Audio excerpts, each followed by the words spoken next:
tal? Muy buenas noches. Bienvenidos al Cascabel en 13. Arrancamos. Y arranca la campaña electoral en Cataluña. Lo hace con las miras puestas en las elecciones del día 21 de diciembre. Hoy el Centro de Investigaciones Sociológicas, el CIS, ha confirmado en sus encuestas sobre intención de voto que el partido entre constitucionalistas y secesionistas está muy reñido. Diríamos que está en empate técnico y que la llave del gobierno de la Generalitat, a partir de esas elecciones, si se cumplieran los pronósticos, según el CIS, la tiene Ada Colau su candidato, Xavier Domènech. Esto es, la rama catalana de Podemos. La alcaldesa de Barcelona, ya saben, hasta la fecha ha jugado a la equidistancia y a la ambigüedad. Borrell la definió como emperatriz de la ambigüedad, pero lo cierto es que cuando ha tenido que decantarse hacia el polo separatista o hacia posiciones constitucionalistas, ha apostado siempre por el secesionismo, ya sea ayudando, sin comprometerse, eso sí, legalmente, a la celebración de esa consulta ilegal, el referéndum del 1 de octubre, participando en esa consulta, en el referéndum, y en las manifestaciones a favor de la independencia, apartándose de las movilizaciones multitudinarias a favor de la unidad constitucional de España y distinguiéndose por sus críticas al gobierno de Rajoy y por su rechazo a la aplicación del artículo 155.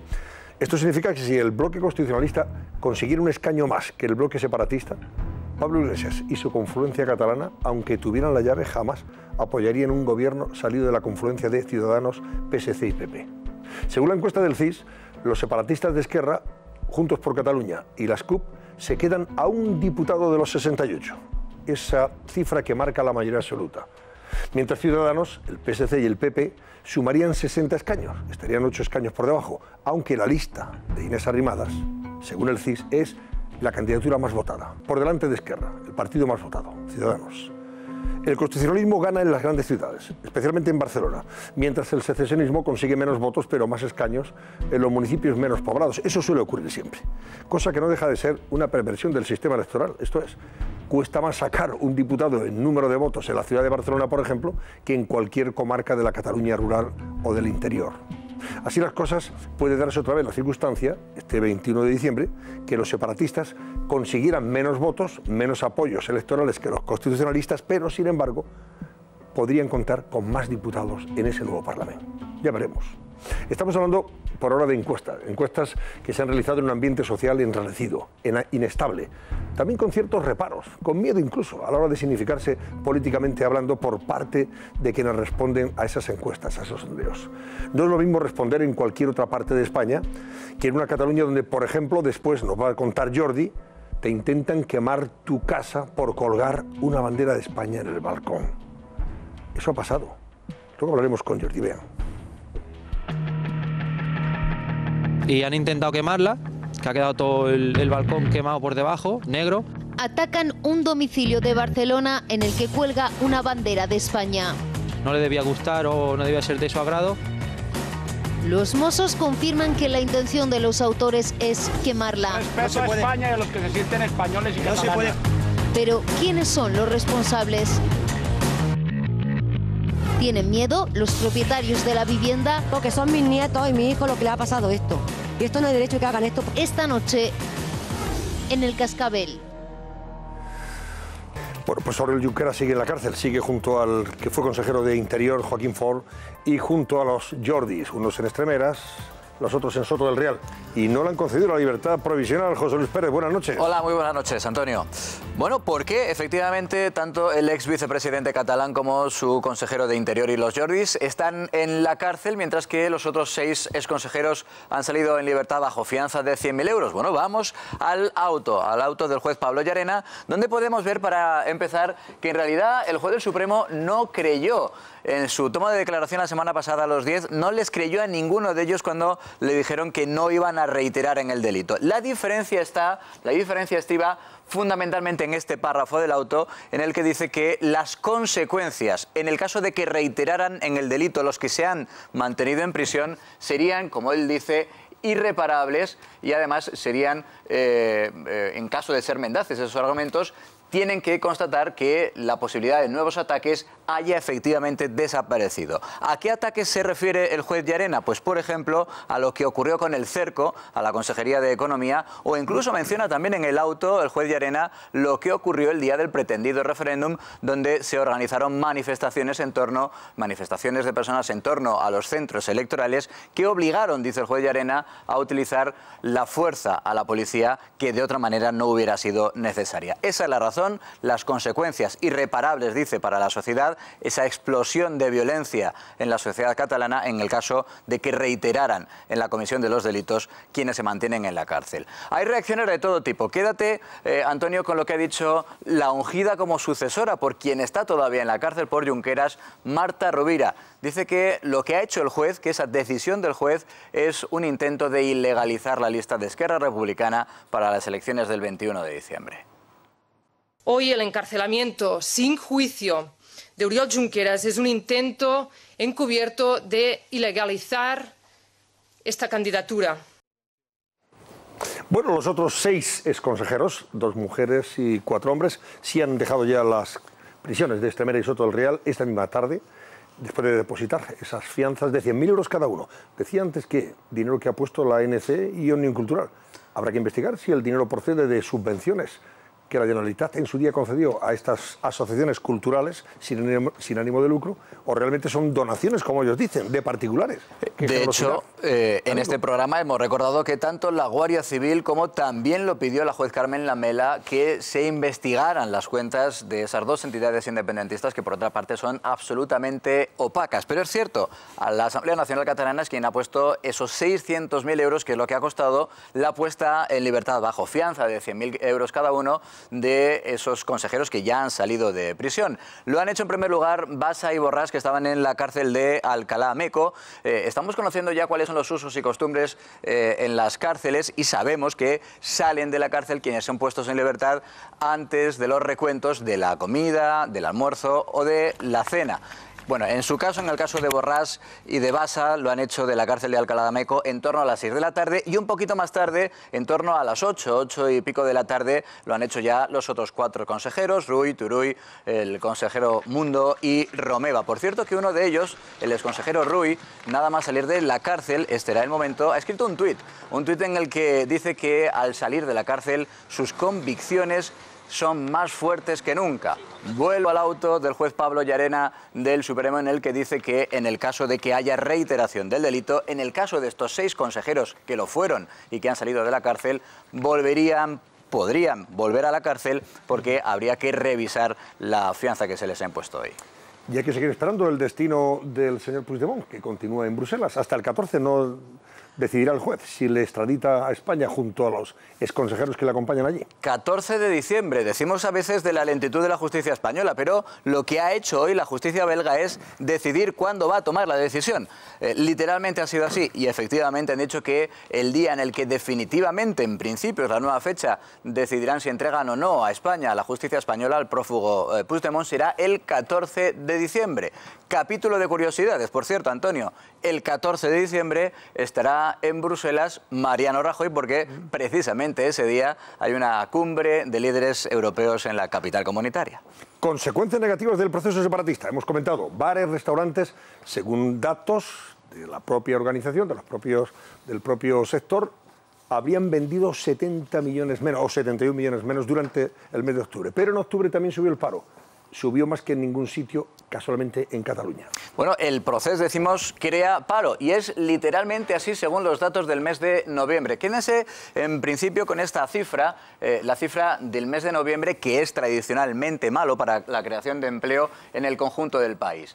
Ha subido 7.255 personas más, han engordado las listas de parados. Quédense, ya digo, con esa cifra, también por supuesto con esta que es todavía muy dolorosa, casi 3,5 millones de parados en el total del país. Hay otra mala cifra que deja el dato del paro en el mes de noviembre, y es que ha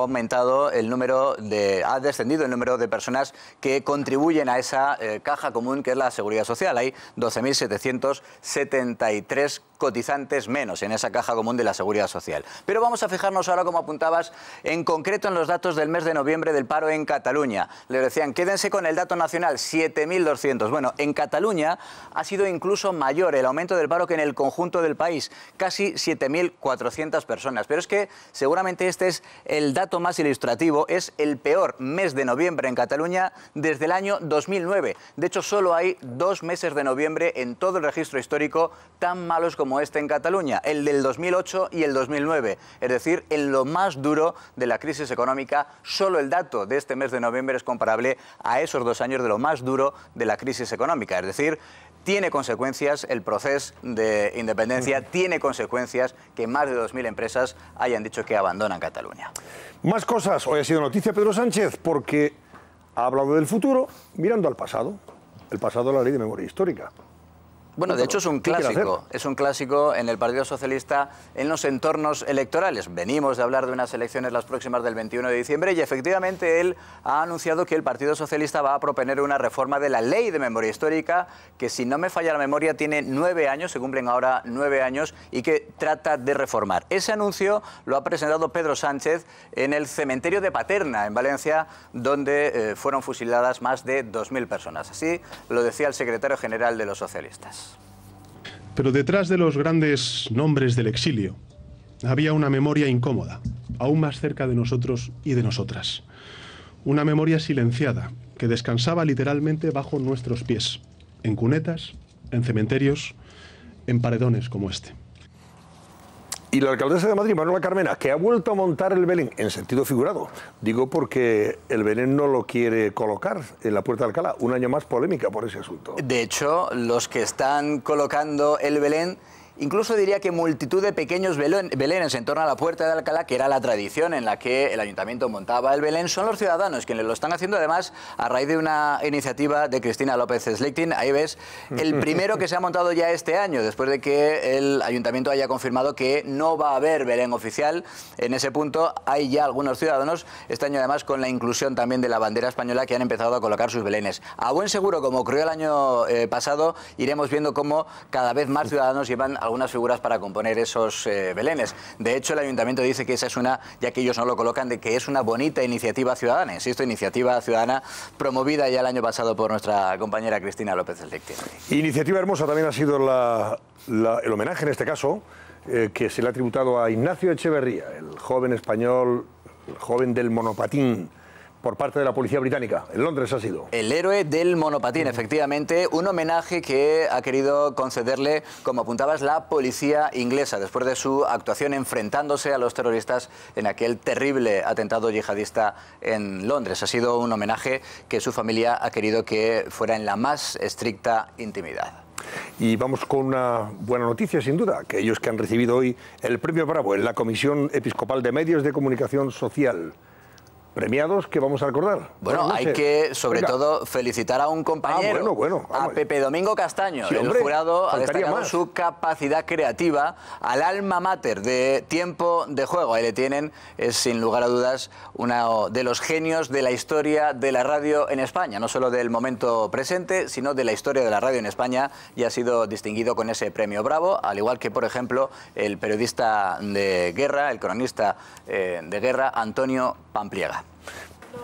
En este momento de esa pregunta que les estamos realizando hoy, sí creen que también se debería de haber excarcelado a Oriol Junqueras. De momento, un 37,7% de nuestros espectadores nos han dicho que sí creen que se debería también haber excarcelado a Oriol Junqueras, mientras un 62,3% de momento nos han dicho que no. Les recuerdo los teléfonos 905-855-001 si quieren contestar que sí, y 905-855-002 si quieren que su respuesta sea que no. Hoy nos ha dejado Manuel Marín, a los 68 años de edad, después de una larga enfermedad. Fue un europeísta convencido que desde el primer momento, en el gobierno de Felipe González, trabajó por el ingreso de España en la Unión Europea. Después, como comisario y también como vicepresidente de la comisión hasta 1999. Se le considera el padre de las becas Erasmus, por ejemplo. Esas becas que él impulsó desde su comisaría y sacó adelante a pesar de la oposición de algunos países, Gran Bretaña y Francia, entre otros. También fue presidente del Congreso de los Diputados en la primera legislatura de Rodríguez Zapatero. Creo que fue un político muy dialogante, muy integrador, y desde aquí le enviamos un sentido pésame a su familia. Personalmente le tenía gran afecto y una alta estima. ¿Queréis decir algo sobre Manuel Marín? Tú también le conociste. Sí, le conocí bien, la verdad que lo hemos lamentado. Le traté mucho a Manuel Marín y le entrevisté muchas veces y pude conversar en muchas ocasiones con él, como casi todos los periodistas que llevamos muchos años en esto de la información política. Creo que ha sido una figura muy importante en la política de este país, en la política exterior, porque efectivamente tú destacabas cómo Manuel Marín trabajó denodadamente por el ingreso de España en la Unión Europea. Lo hizo en una etapa previa, dando a conocer también en España lo que significaba la entrada en Europa, y después como vicepresidente de la Comisión, no solamente las becas Erasmus, sino que es que realmente él apoyó mucho a España desde Bruselas. Siempre tenía una palabra de aliento para cualquier joven periodista que llegaba allí a Bruselas y que no estaba familiarizado con lo que eran las instituciones, y te enseñaba y aprendías de él, ¿no? Y creo que es una figura emblemática. Lo hizo bien como presidente del Congreso. Estuvo a punto de conseguir la reforma del reglamento, que es una asignatura pendiente desde hace mucho tiempo, y la verdad es que su desaparición, además muy joven, 68 años, creo que nos deja a todos una huella imborrable, ¿no? Así que nuestro recuerdo, nuestro respeto y nuestra memoria para Manuel Marín. Y nuestro pésame para toda la familia, por supuesto. Bueno, vamos a hablar del CIS. Enseguida, Verónica Fumanal, te voy a preguntar datos concretos de esa encuesta del CIS que hoy hemos conocido sobre intención de voto en Cataluña el 21 de diciembre. El partido que podría ganar los comicios, según el CIS, sería Ciudadanos, pero el match está muy reñido, decía antes, entre el bloque bloque separatista y el bloque constitucionalista. Vamos con los datos, José Luis. Bueno, y seguramente todo está por decidir, porque estamos hablando de un cuerpo de indecisos de en torno al 30%, pero lo que está claro es que van a ser las elecciones catalanas más reñidas. Vamos a ver esos datos del CIS, datos de la encuesta del Centro de Investigaciones Sociológicas, que tienen varias posibles lecturas que parecen incompatibles, pero que todas son reales a la vista de estos datos. La primera, la que apunta es que Ciudadanos podría ganar esas elecciones del 21 de diciembre, ganarlas al menos en número de votos, con una enorme carga simbólica en el caso de concretarse, convertirse en realidad lo que hoy sugiere que puede ocurrir esa encuesta, con 3.000 personas entrevistadas por parte del CIS.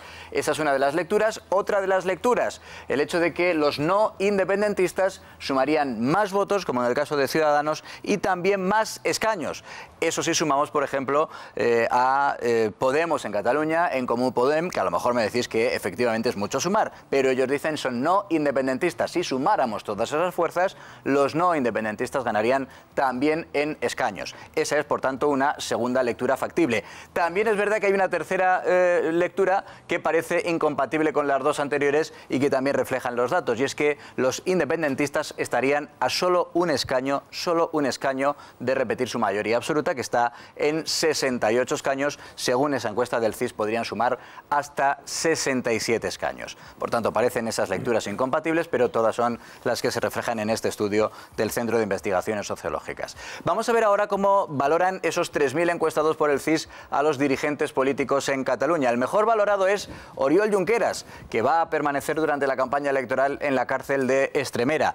Tiene también su razón de ser. Ocurre casi siempre con esto de la valoración de líderes que hay que ponerlo un tanto en cuarentena. Evidentemente a Oriol Junqueras le ven con cierta simpatía también los votantes de Puigdemont, incluso le podrían ver con cierta simpatía algunos de los votantes de En Comú Podem. El segundo líder mejor valorado, de hecho, es el cabeza de lista de esa candidatura de Podemos en Cataluña, y quizás sorprendentemente para algunos, el fugado Puigdemont, que decíamos en las encuestas parecía que había hecho remontar a esa candidatura de Juntos por Cataluña, tiene una valoración del 4,76. Miquel Iceta tiene un 4,3 y vemos también ya, digamos que en la quinta posición, al responsable, al político que encabeza la lista de la CUP, Inés Arrimadas, que ganaría. Por eso les decía que hay que poner en cierta cuarentena el dato de valoración de líderes. Fíjense que decíamos que Inés Arrimadas, encabezando la candidatura candidatura de Ciudadanos podría incluso ganar las elecciones, a pesar de lo cual, según la valoración de líderes, tiene un suspenso absoluto, no llega ni siquiera al 3, y el peor valorado de los candidatos sería Xabier García Albiol, con un 1,83 de valoración por parte de esos 3.000 encuestados por el CIS. Bueno, pues a ver, Verónica Fumanal, que era la consultora política del Cascabel hoy. Hay que poner en cuarentena todos estos datos. Pero dime una cosa, Verónica, de entrada. Claro, yo decía, en una situación como la presente, con una encuesta de estas características, ¿hasta qué punto puede ser fiable? Teniendo en cuenta que, hombre, la gente todavía le cuesta responder digamos, en una situación de libertad plena y absoluta. Bueno, sí que es cierto que 3.000 encuestas en Cataluña tiene un margen de error mucho más pequeño de las que se publican habitualmente en los medios de comunicación, que suelen tener entre 600 y 900 encuestas o entrevistas. Pero sí que es cierto que los datos de la valoración de líderes, esa es la valoración de líderes que hacen los medios de comunicación, pero los analistas no leemos esos datos. ¿Qué leemos? Decíamos que el líder más valorado es Junqueras con un 5,2%, porque los telespectadores tienen que saber que se hace una media de entre sus votantes y los votantes que no le votarían nunca. Vamos a ver cómo vemos los datos los analistas. Miren, Inés Arrimadas tiene un 8,1 de nota media entre sus votantes, que es una barbaridad. Pero es que además los votantes del Partido Popular la valoran con un 7,9, superior a cómo valoran los votantes del Partido Popular a Xabier García Albiol, que lo valoran con un 7,4. Y por lo tanto, estos datos, lo que nos dice la encuesta es que entre sus votantes y los votantes aledaños, Inés Arrimadas tiene una valoración espectadatos. ¿En el PSC también la tiene? ¿Y entre los votantes del PSC también tiene Entre los votantes del PSC, ahora lo tendría que mirar porque me he traído los datos, el primero y el segundo. Albiol, en cambio, en su electorado le valoran con un 7,4, pero en Ciudadanos le valoran con un 4,6. ¿Qué quiere decir? Que es mucho más normal que los votantes del PP se vayan a Ciudadanos que no al revés, porque los votantes de Ciudadanos suspenden a Albiol. Vamos a ver con IZ. A IZ le pasa que entre sus votantes tiene un 7,4, que es una nota que está bien, y entre los votantes de Ciudadanos tiene un 6,1. Y por lo tanto, para un analista político, a la hora de ver los trasvases de votos, veríamos que los votantes de Ciudadanos estarían más predispuestos a votar a IZ que no a Xabier García Albiol. Vamos a Junqueras y a Puigdemont. Ambos tienen muy buena nota entre sus votantes, que recordemos que, como cruzamos por recuerdo de voto, no es cada uno de su partido, sino es de la coalición que se presentó. Tienen un 8,1 y un 8,2 respectivamente, y la CUP, que es aquel votante que podría ir a un voto útil, lo valoran a los dos con un 7,1. Si quieres vamos a los trasvases de votos, ¿no? ¿Quién se está peleando con quién? En estos momentos el partido con una fidelización de voto mayor es Ciudadanos. ¿Qué quiere decir? Que el 73% de los votantes que le votaron dicen que lo van a votar. Vayamos al caso del Partido Popular. El Partido Popular tiene una fidelización del 31%. Quiere decir que solo el 31% de los que le votaron dicen que lo van a volver a votar. ¿Y a quién votarían? Según la encuesta del CIS. El 45,8%, casi la mitad de sus votantes, declaran que hoy votarían a Inés Arrimadas. A Ciudadanos. Entonces, pasa lo mismo, por ejemplo, al PSC, tiene una fidelización en estos momentos del 55%, y ¿hacia dónde van los votantes de Ciudadanos? Del PSC, en un 11% van a Ciudadanos, que también estaría recibiendo trasvase de votos de Ciudadanos. Pues mira, Junts pel Sí se reparte, el 35% va para Junts per Catalunya, para la lista de Puigdemont. ¿De la gente que había votado ante al PSC? No, de la gente que había votado a Junts pel Sí. Y el 39,7% va a Esquerra Republicana. Por lo tanto, vemos que esa coalición se decanta un poquito más para Esquerra Republicana. Vamos a ver qué hace la CUP. La CUP, ¿qué dice? Tiene un 51% de voto fidelizado y un 21,7% se va a ir para Esquerra Republicana. Por lo tanto, vemos como Esquerra sube y por lo tanto la lista de Puigdemont quedaría más. Los comunes Los comunes tienen una fidelización de voto del 39%. Para que entendáis, los politólogos decimos que una fidelización de voto por debajo del 50, del 60 es una fidelización muy baja. Quiere decir que tus votantes se están yendo a otros partidos. Los comunes tienen un 39% de fidelización de voto. Es bajísimo. ¿Hacia dónde se están yendo? Hacia el PSC en un 17,9%. Es un dato importante. Y un 14% todavía no lo tiene decidido. Y vamos a ver otro dato interesante, que es el dato de la abstención. Aquellos que no habían votado, porque ahora vemos que el CIS está haciendo una valoración del 84% de participación. Es una participación muy elevada. Es histórico, histórico. Es un dato Dice histórico. el CIS que desde la abstención el 15,6 se iría para Ciudadanos, el 10,9 se iría para el PSC y el 22% todavía lo está pensando. Así es como miramos las encuestas, los que nos dedicamos a ver qué estrategias tenemos que hacer para que frenar una sangría de votos, como podría ser en estos momentos la del Partido Popular o la de los comunes, o atraer mayor porcentaje de voto de otros partidos. Según estos datos, si Ciudadanos hace una buena campaña electoral, puede ponerse en primera posición. Bueno, ¿qué me decís? Bueno, aquí el dato más relevante en cualquier caso es, si ahora mismo se celebraran esas elecciones, los separatistas sacarían un escaño menos de los que necesitan para tener mayoría absoluta. El partido que ganaría las elecciones sería Ciudadanos. Eso significa que el bloque constitucionalista tendría 8 escaños menos que el bloque separatista, pero este no conseguiría mayoría absoluta y podría darse la circunstancia, yo decía antes, que los constitucionalistas tuvieran más votos pero menos escaños. Y tendríamos un Parlamento donde los que defienden la unidad constitucional de España tienen más apoyo electoral, pero tienen menos representación en ese Parlamento. Tienen menos diputados.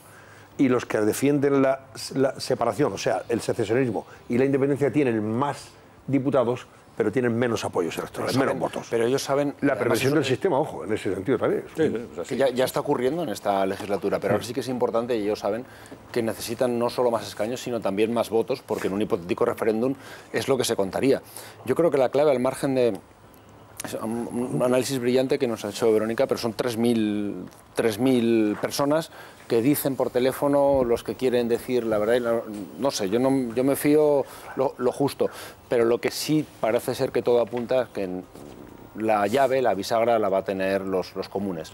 Y yo la reflexión que me hago, la pregunta que me hago, si Ada Colau, por ser un poco la más representativa, aunque no sea ella la candidata, le decimos, señora Colau, usted esta noche tiene que ir a cenar con una persona, ¿con Marta Rovira o con Inés Arrimadas? ¿Qué va a contestar? O, señora Colau, mañana usted tiene que ir al cine o tiene que ir de cañas con una persona, ¿con Xavier García Albiol o con Ana Gabriel, la de la CUP? ¿Con quién va a ir usted de cañas? No tengo ninguna duda de cuál es la respuesta que daría Ada Colau. Ahora bien, sí que es cierto que si los votos... el número de votos está por encima en los constitucionalistas, va a perder mucha fuerza el independentismo.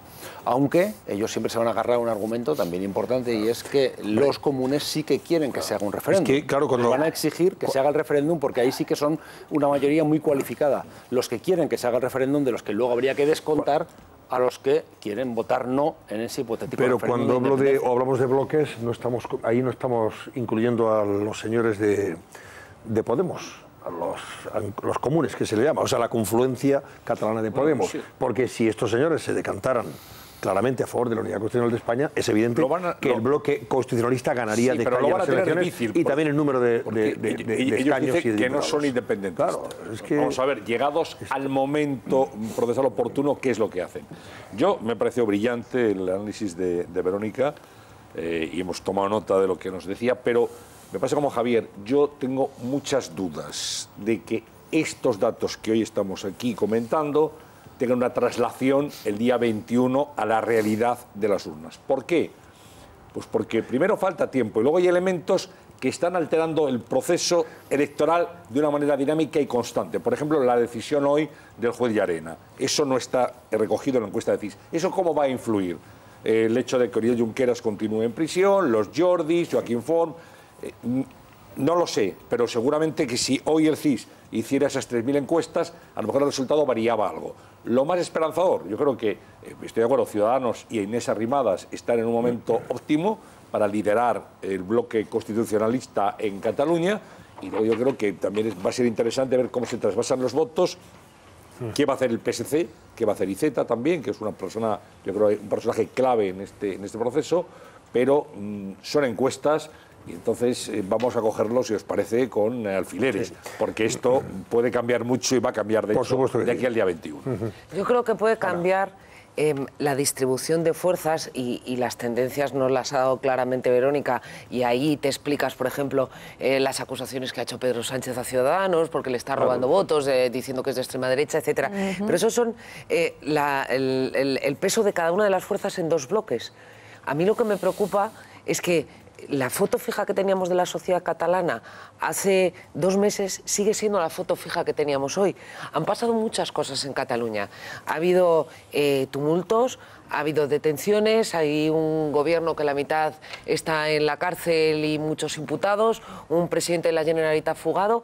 Hay consecuencias reales para la vida de los ciudadanos, como el aumento del paro o como la caída brutal del consumo, la salida de empresas, y eso no ha hecho cambiar de opción a ninguno de los que estaban apostando por la independencia como si fueran a buscar la Arcadia feliz. A mí eso me preocupa, porque en eso no ha cambiado en nada. Cambiará la correlación de fuerzas, pero eso no ha cambiado. Y me preocupa mucho otra cosa, que los dos partidos que han gobernado en España a lo largo de toda la democracia, PP y PSOE, estén en la posición que están. Y lo están en Cataluña y lo están también en el País Vasco. Suman lo mismo. PP y PSOE tenían 21 más 7, según esta encuesta, tendrían a partir de ahora. En la anterior legislatura, 16 más 11, bueno, un escaño más o menos, pero sin representaciones testimonial en dos comunidades muy importantes para la unidad nacional. Bueno, eso me parece relevante. Sí, una pregunta, señora Rodríguez. La apuesta por Xavier García Albiol por parte del Partido Popular, con esa bajísima valoración que tiene de sus propios votantes, ¿no es tirar la toalla de antemano? Bueno, es que, claro, han tenido muy poco tiempo. O sea, unas elecciones, preparar a un candidato es un proceso largo, costoso, hay que aumentar el nivel de conocimiento, porque, claro, no puedes presentar, es como la CUP, que no sabemos ni quién se presenta porque tiene una altísima rotación. Entonces, por la información que tengo, no tenían mucho tiempo, porque aparte es cierto que en el Partido Popular pues ha habido muchísima rotación de líderes, también en el resto de partidos. O sea, los líderes que había hace 5 años en Cataluña ya no están, donde están Rovira, es decir, han ido cambiando. Y por lo que sé, pues tampoco había mucho elenco. No tenían mucho tiempo para preparar un nuevo candidato, han apostado por este. Querían otro, ¿eh? Querían otro. Sí. Otra. Y entonces, ¿cuál es el tema que me llega a mí? ¿Cuál es ahora? Pues cuál va a ser la implicación del partido a nivel nacional para intentar salvar un poco la situación, pero claro, si se implican mucho a nivel nacional, le van a rendir cuentas también a nivel nacional al Partido Popular. Le van a rendir cuentas en este caso a Rajoy, sí, es el que se más implica, ¿no? Exacto, este sería el tema. Bueno, vamos a ver qué pasa. En cualquier caso, la campaña arranca dentro de 1 hora y menos 3 minutos, a las 12. De hecho, ya se están produciendo esos mítines, esos actos electorales para poner en marcha la maquinaria electoral a tope, de manera oficial, hasta el día 21 de diciembre. Esa maquinaria electoral que ha coincidido con la salida de prisión de 6 exconsejeros y con la continuidad del expresidente Junqueras, del exconsejero de Interior Ford y de los 2 Jordis, tanto el presidente de la ANC como de ONU, en prisión. Estos continúan.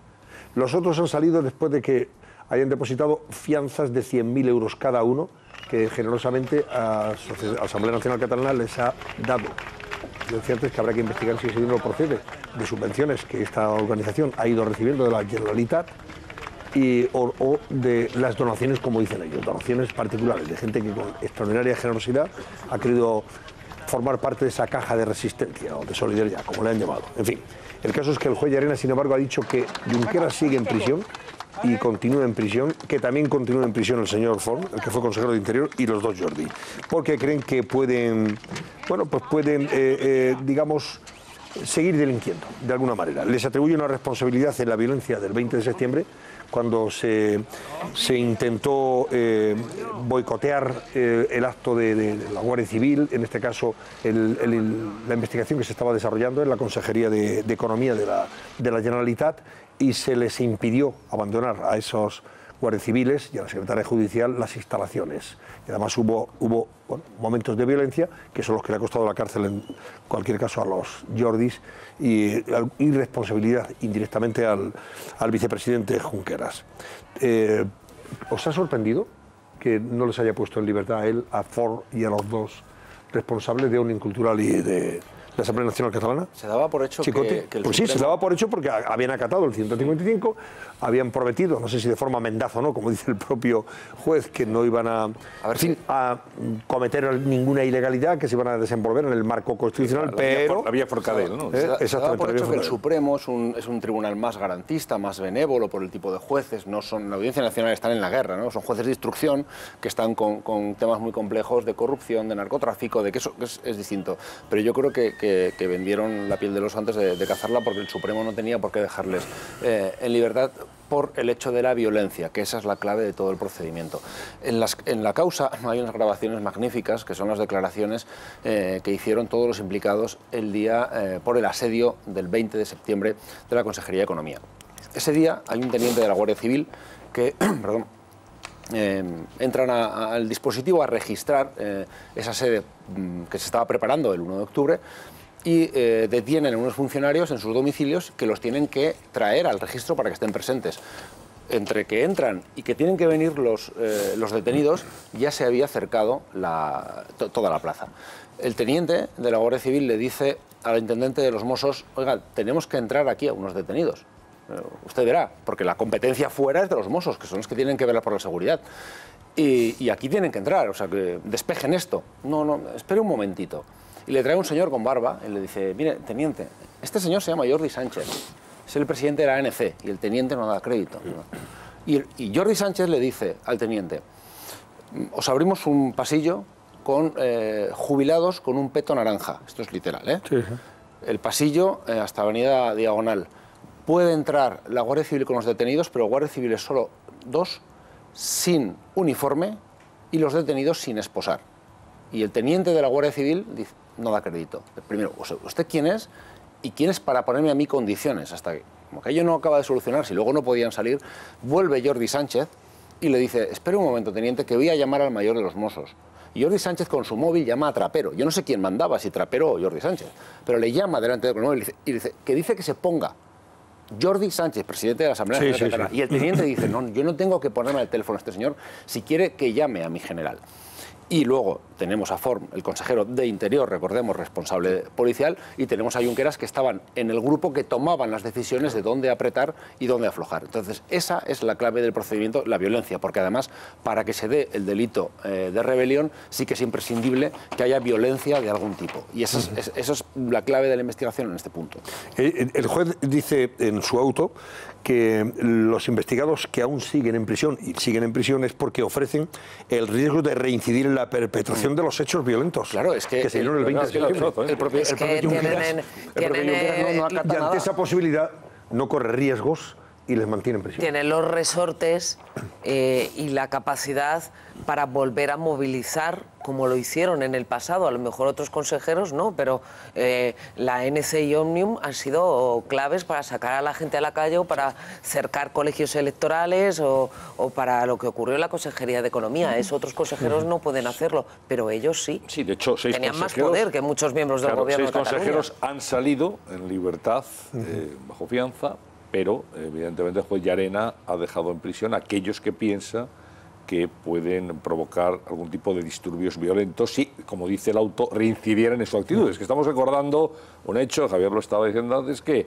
no se nos puede olvidar, hace muy pocas semanas. El protagonismo que tuvieron estas personas en ese hecho concreto, que fue el de máxima violencia. En los coches de la Guardia Civil, destrozados, allí... Que le hagan eso al FBI en Washington. Eso no se le gratis en ningún país. Tú imagínate eso, hazlo con coches del FBI en Estados Unidos. A ver qué te pasa. O de la Gendarmería francesa, sin ir más lejos, ¿no? O en Alemania.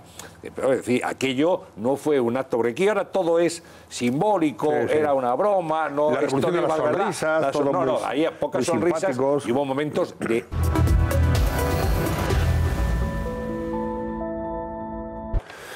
Cristina y Jordi viven en la localidad de Balsain, en Barcelona. Habían puesto en su balcón una gran bandera de España, de 11 metros, y este pasado fin de semana un grupo de radicales intentaron quemarla y como no pudieron, prendieron fuego al portal de la casa del edificio y casi provocan una desgracia enorme. El perro de la familia comenzó a ladrar y les despertó y se dieron cuenta de lo que estaba ocurriendo. Cristina se levantó y abrió la puerta y comenzó a ver el humo tan fuerte que les rodeaba.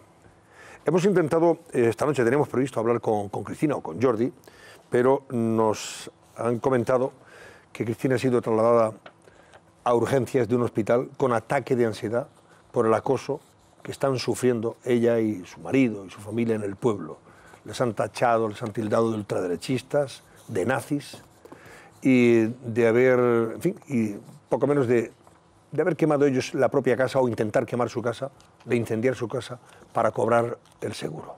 Su hijo de 11 años incluso sufrió agresión por despegar un cartel independentista en el pueblo. Eso es lo que está viviendo esta familia, Jordi y Cristina. Lamentamos que no podamos charlar con ellos, pero se encuentran, insisto, en un hospital después de llevar a Cristina a urgencias.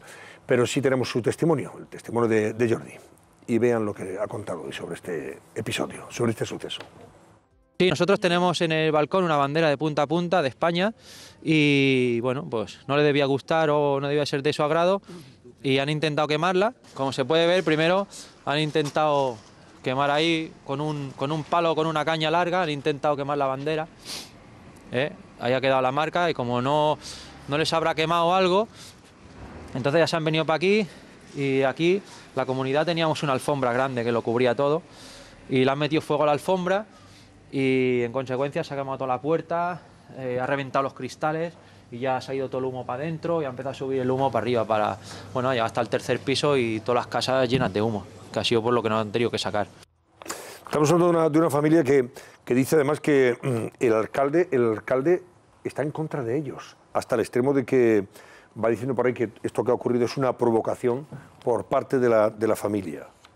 Ellos dicen que están sufriendo esos insultos y amenazas, les están tildando, insisto, de ultraderechistas y solo pertenecen a un grupo voluntario sin ánimo de lucro que ayuda a personas, así se define esta familia. Tiene una hija pequeña de 2 años y 2 hijos de su pareja, en este caso de 11 y 14, que son los que realmente también estuvieron viviendo con mucha intensidad y mucha ansiedad lo ocurrido. Bueno, a mí, claro, yo antes comentaba, Verónica, unas encuestas realizadas en Cataluña en estas circunstancias, cuando hay gente que todavía está sufriendo represalias por sentirse españoles, por decir que votan a lo mejor a una opción claramente constitucionalista, pues probablemente la gente se calle y o conteste mintiendo o no conteste y se declara indecisa, claro. Bueno, sí que es cierto que realizar encuestas, las encuestas son fotografías fijas de un momento. Es lo que pasaría hoy. De hecho, lo que preguntan en las encuestas es ¿qué votaría usted si mañana fueran las elecciones? Es decir, si mañana fueran. Pero es cierto que estamos viviendo en un momento de alta intensidad, donde, bueno, pues elementos como estos que yo quiero condenar desde aquí, porque además me parece absolutamente insensible pensar que alguien va a prender fuego a su propia casa, ¿no? para provocar una polémica. A mí me parece, vamos, absolutamente condenable. Podría haber pasado una desgracia y no estaríamos hablando de esto, no sería una anécdota. Y sí que es cierto pues que, claro, la gente en Cataluña, por ejemplo, cuando se hace la cocina del voto, esa famosa cocina que todo el mundo dice pues que esto hace que se manipulen las encuestas, hay cosas que se toman en cuenta. Por ejemplo, en Cataluña es cierto que el Partido Popular, Ciudadanos, partidos que defendían claramente la unidad de España, sufrían una espiral del silencio y, por ejemplo, en esa cocina de votos se le subía un poco más y al resto se le bajaba porque hay opciones que no sufren de esa espiral del silencio, ¿no? Que se le llama técnicamente. Perdóname, Verónica, que te interrumpa, porque sí, hemos creo, conectado con Cristina Arias, precisamente, que es la mujer, la esposa de Jordi, que han sufrido este suceso, este incidente. Cristina, muy buenas noches.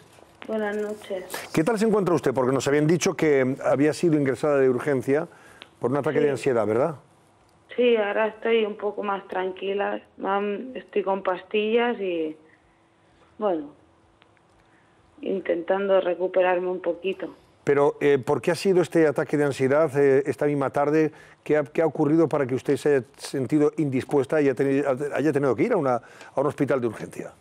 Bueno, porque estábamos aquí en casa y nada más que recibiendo noticias del señor alcalde Viu de Esquerra, que pertenece a Esquerra Republicana, y se ha dedicado a denunciar al Jordi, a no hacer nada más que meter mierda, a hacer que la gente crea, incluso él mismo, que somos nosotros mismos los que nos hemos pegado fuego en casa, que pertenecemos a bandas de ultraderecha, de nazis, de todo lo que quieras y más.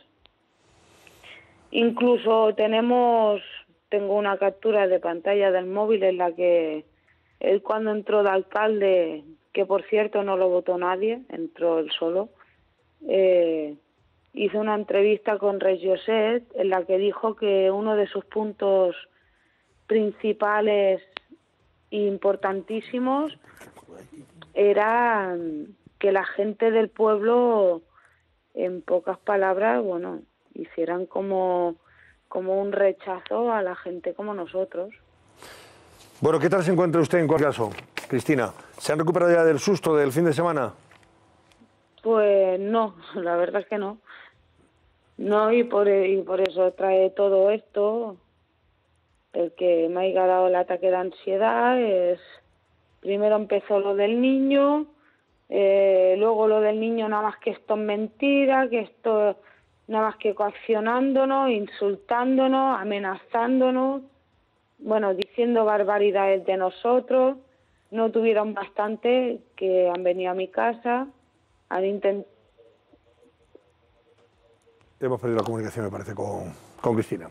Bueno, pues eso nos contaba esta mujer, nos está contando, pero hemos perdido esa comunicación, la comunicación, se ha cortado el teléfono. Bueno, ¿queréis decir algo más sobre esto? No, yo creo que cosas como estas, lamentablemente ya las hemos visto. A mí me recuerda mucho al acoso que sufrían muchas personas en el País Vasco. Cuidado porque, pues como los muñecos que colgaban de los puentes este fin de semana, fíjate, aunque fueran ultraderechistas, si cumplen la ley, si no se meten con nadie, ¿qué pasa? ¿Que no tienen derecho a tener una ideología, la que sea, mientras no agredan a los demás, mientras no quieran expulsar a los demás del sistema? Es que esto es lo que muestra el carácter xenófobo del nacionalismo radical. Es terrible. Hay una batasunización de la política catalana en este momento que es altamente preocupante. Yo cuando estaba escuchando ese testimonio me estaba acordando del País Vasco y de la novela Patria de Aramburu, que refleja perfectamente este tipo de acoso y tal. Es verdad, cada uno tiene derecho a poner la bandera que quiera y a hacer su vida siempre y cuando lo haga dentro de los límites de la ley, como decías, ¿no? Y esta agresión, claro, es que podríamos estar hablando de víctimas mortales, así de claro, porque tú no controlas un fuego, ni lo que puede pasar, ni una intoxicación, el que haya agresiones a un menor, etcétera. Todo esto me parece que es altamente preocupante. Antonio, por eso, el acoso ese permanente, es que no puedes vivir al final. Y uno piensa que la misión de un alcalde es defender a sus vecinos, no sumarse a ningún tipo de ataque. Y fomentar la convivencia eso es lo que tiene que pacífica. Hacer. Por eso alcalde. Bueno, vamos a Bruselas. José Luis Concejero, corresponsal de COPE en la capital comunitaria. Buenas noches. ¿Qué tal, Antonio? Buenas noches. ¿Qué va a pasar con con Puigdemont? Ya sabéis que ya familiarmente ya se lo conoce como Puchi, ¿no? Al señor Puigdemont. ¿Qué va a pasar? El 14 de diciembre tendrá que decirse si es extraditado o no. ¿Eso es definitivo o habrá que seguir esperando?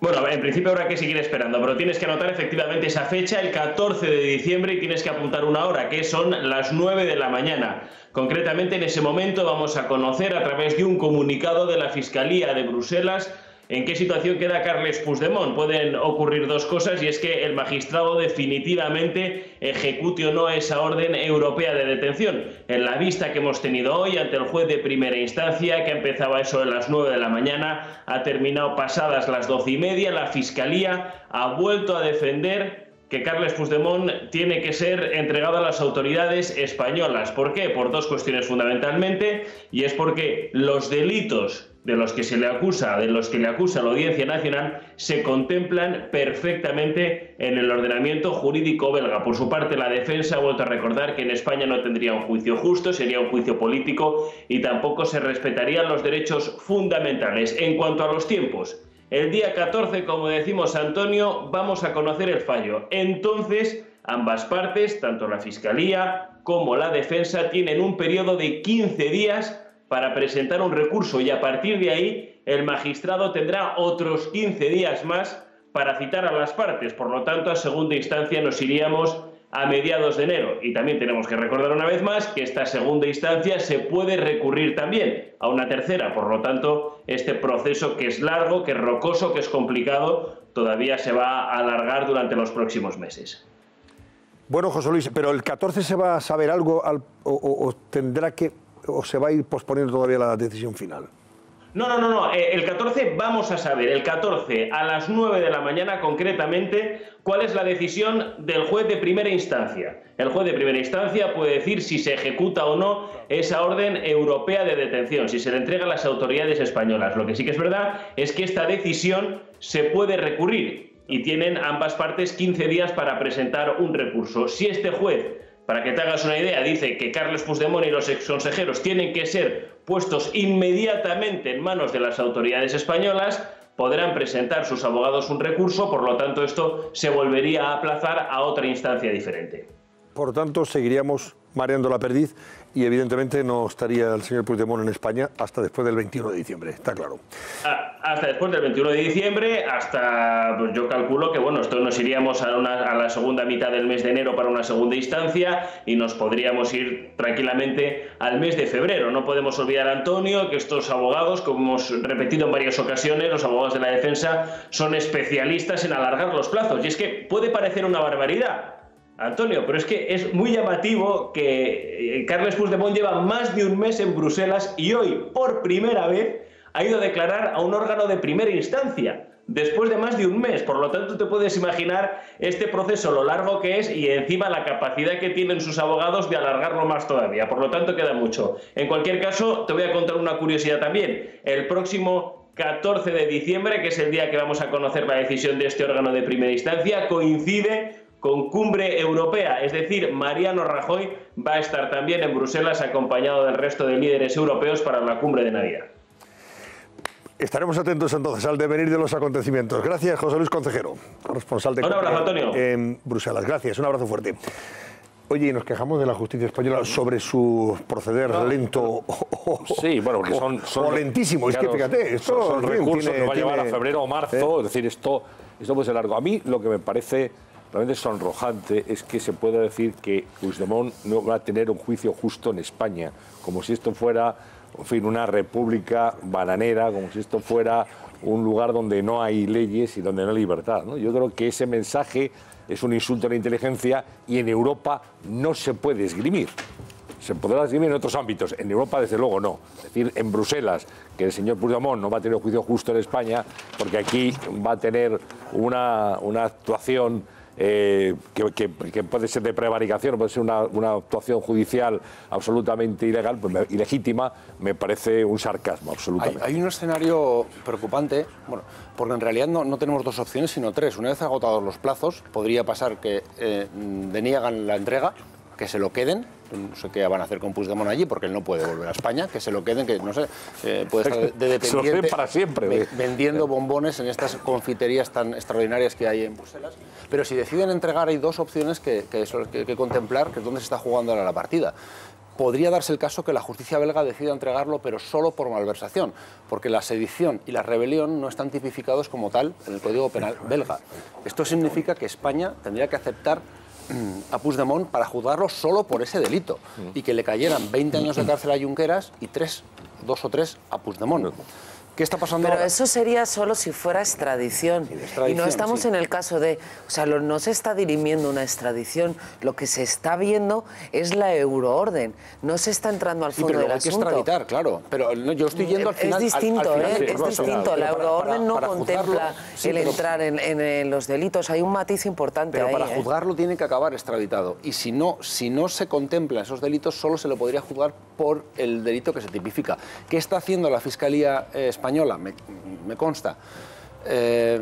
Intentando que la justicia belga busque un delito más o menos equiparable a la sedición y a la rebelión. Que ahí hay un delito que es algo así como la traición, que también existe en España. Entonces, si se le extraditara en el futuro, aceptando ese delito similar o equiparable, sí tendría un juicio como el que van a tener los demás. Pero imaginaos que se da ese caso, que lo extraditan y dicen, no, pero solo por malversación. ¿Qué hacemos? Yo no soy jurista, habría que ver cómo se le podría después juzgar a Puigdemont por los delitos más graves que presuntamente ha cometido. Claro. Bueno, vamos a ver, estamos pendientes de conectar con algunos de los mítines o actos de campaña que suponen el arranque de la misma, de manera oficial, teóricamente, a partir de las 12 de esta noche, coincidiendo con la medianoche, comienza la campaña electoral de las elecciones del 21 de diciembre, pero todos los partidos que compiten, que en las urnas de ese día, ya están celebrando sus actos de campaña, sus actos políticos. Tenemos, creo, José Luis Pérez, conexión con el Partido Popular en la Sala Bikini de Barcelona, pero también con Esquerra en Vic, ¿verdad? Eso es, y ya hemos visto el arranque de campaña.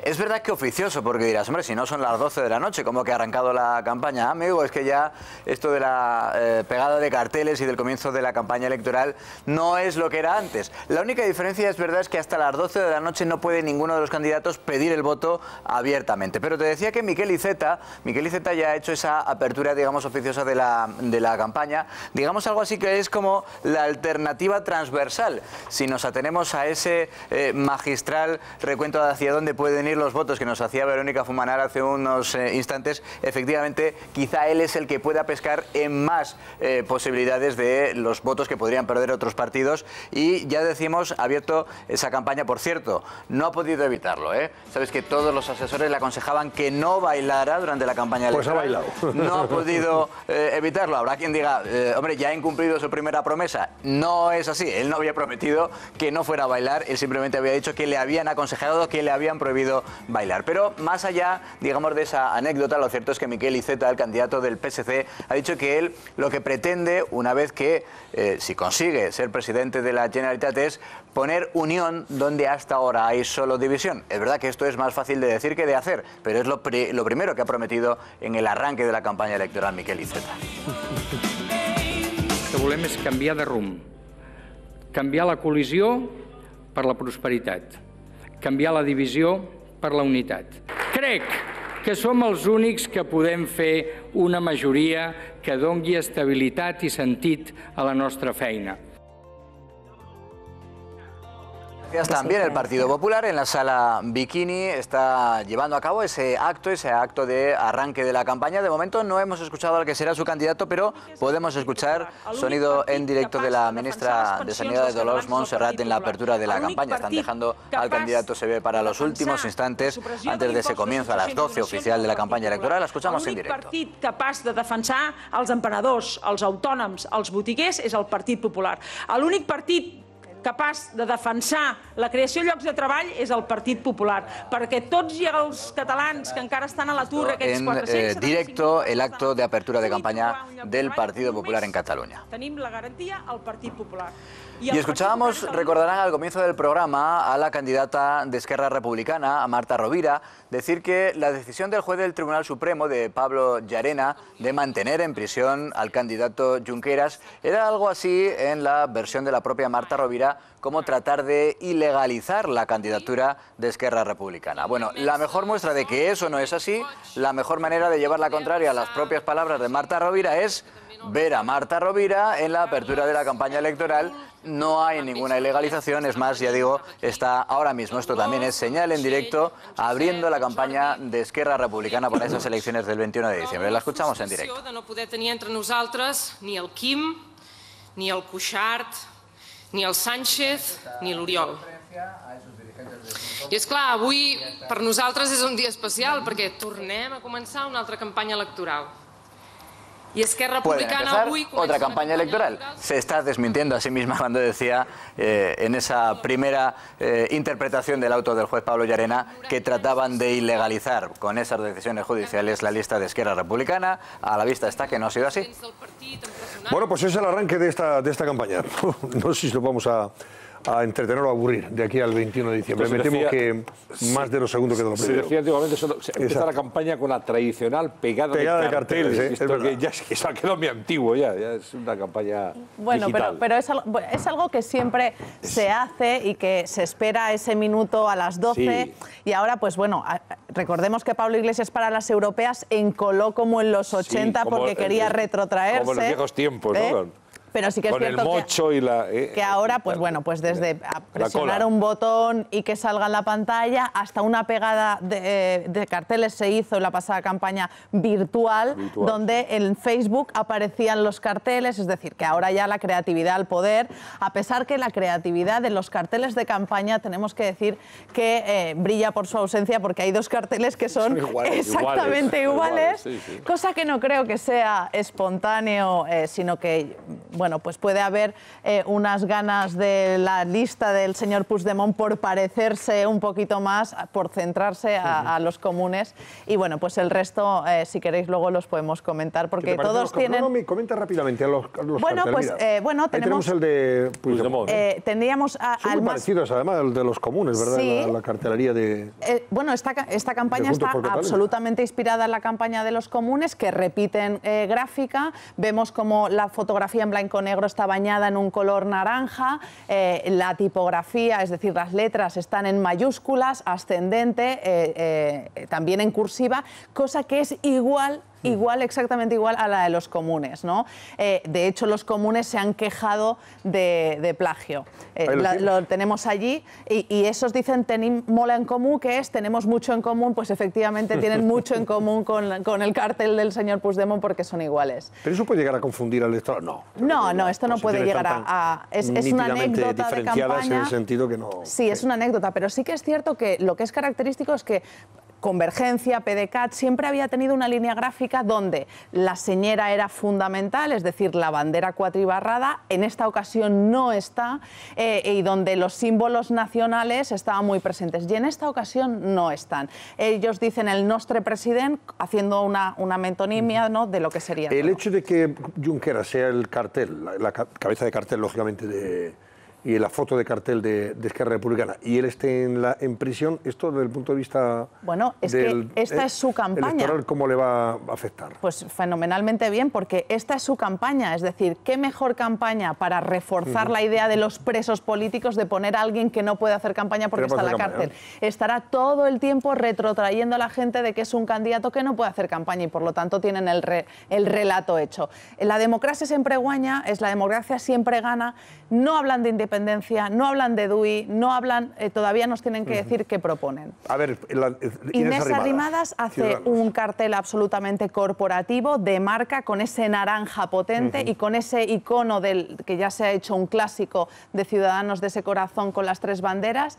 Ella... Un poco cursi para mi gusto, el icono. Bueno, pero es un icono el mensaje me gusta, pero me parece un poquito consolidado. Hemos visto en las dos grandes manifestaciones que hemos visto en Barcelona, estaba ese presente. Icono estaba en muchos sitios. Y yo creo que de alguna manera se busca esa identificación. Este símbolo se hace en la campaña del 2012, cuando Ciudadanos se presenta con un eslogan que se llamaba Mejor Unidos. Y ese corazón se hizo en aquel momento y fijaros si ha tenido presencia, que lleva 5 años circulando y todavía lo tienen, ¿no? Y entonces coger ese símbolo es, fijaros que junto con Miquel Iceta, que ahora lo veremos, es el único que pone banderas, bueno, y también Albion en el esto. Sí, en el caso, pero claro, Ciudadanos incluye la bandera de España y también la de la Unión Europea en esa en esa foto. Miquel Iceta tira de imagen institucional. Si la veis, parece que es una imagen sacada de un cuadro de presidencia y, por lo tanto, él apuesta por esa imagen de posible presidente de la Generalitat. Mucho Photoshop, ¿eh? Hay un poquito de Photoshop, para los que conocemos a Miquel, hay un poquito de Photoshop.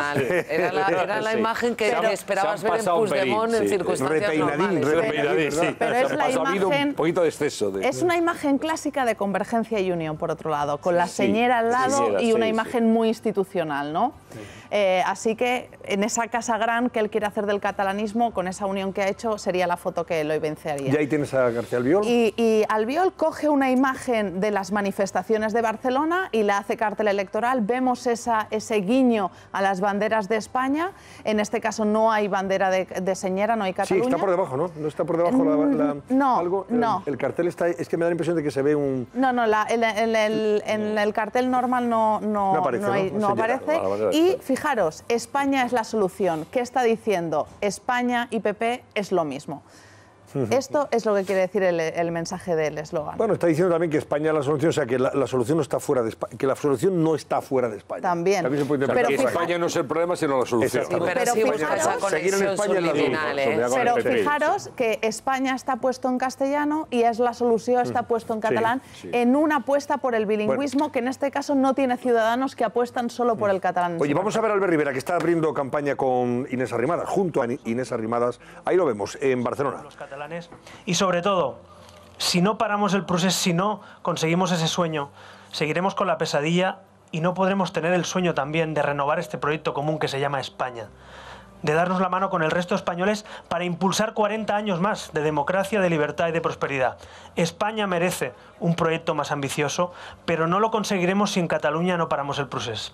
Así que, como presidente del partido a nivel nacional, quería estar hoy aquí, que es mi tierra, que esta es mi casa, que es Barcelona. Quería estar hoy con Inés y con todo el equipo para empujar, para ayudar, para poner mi granito de arena, porque esa Cataluña que llevamos soñando, que yo llevo soñando también como vosotros 11 años, quiero verla, quiero tocarla, quiero vivirla. Y sobre todo quiero que forme parte de una gran nación europea que se llama España, de ciudadanos libres e iguales. Una Europa, además, que también nos mira estos días. Yo estoy convencido que si conseguimos ganar las elecciones, como dicen algunas encuestas, si conseguimos materializar eso en las urnas... Acto político de Ciudadanos en estos momentos en Barcelona, con el presidente de la formación política, Albert Rivera, interviniendo, mientras hemos visto la imagen también de Inés Arrimadas, escuchando. Son actos más, digamos, más familiares, más íntimos.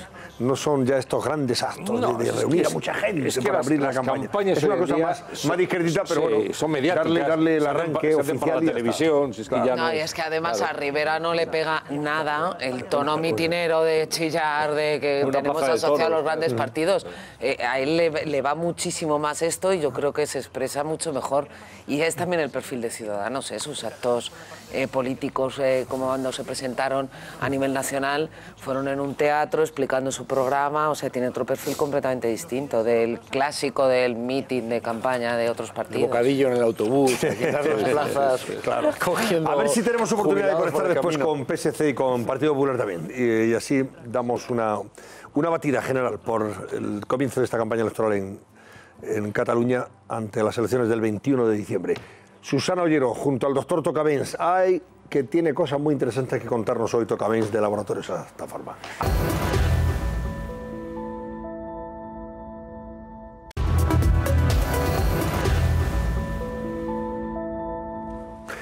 Tres minutos faltan para la medianoche.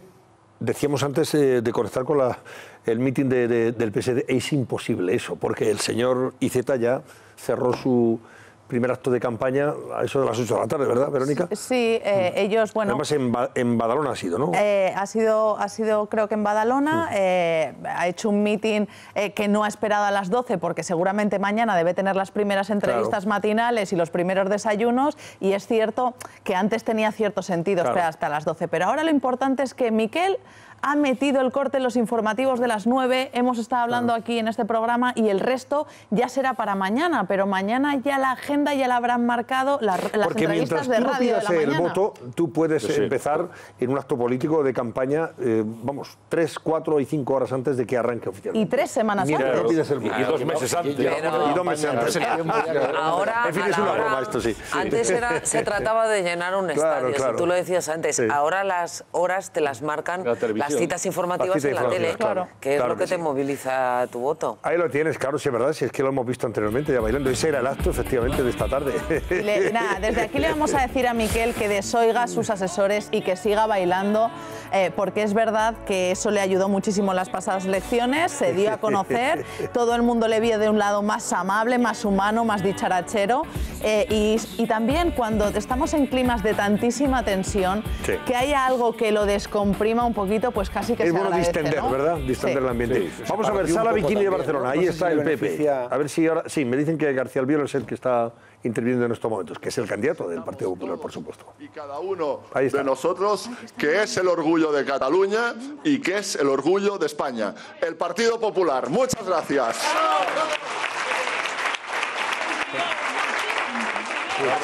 Pues justo, vamos a seguir oyendo. Si no han cortado el micrófono, perdón un momento. A ver. Sí. Qué raro, ¿verdad?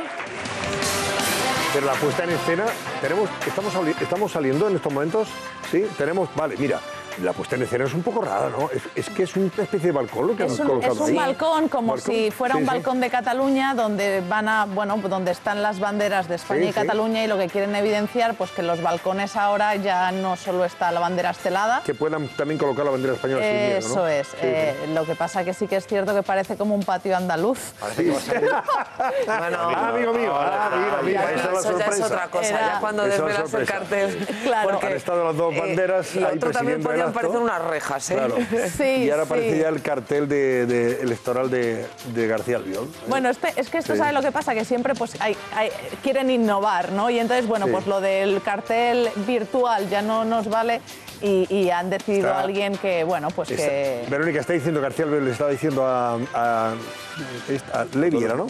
Andrea Levy. Sí, exactamente.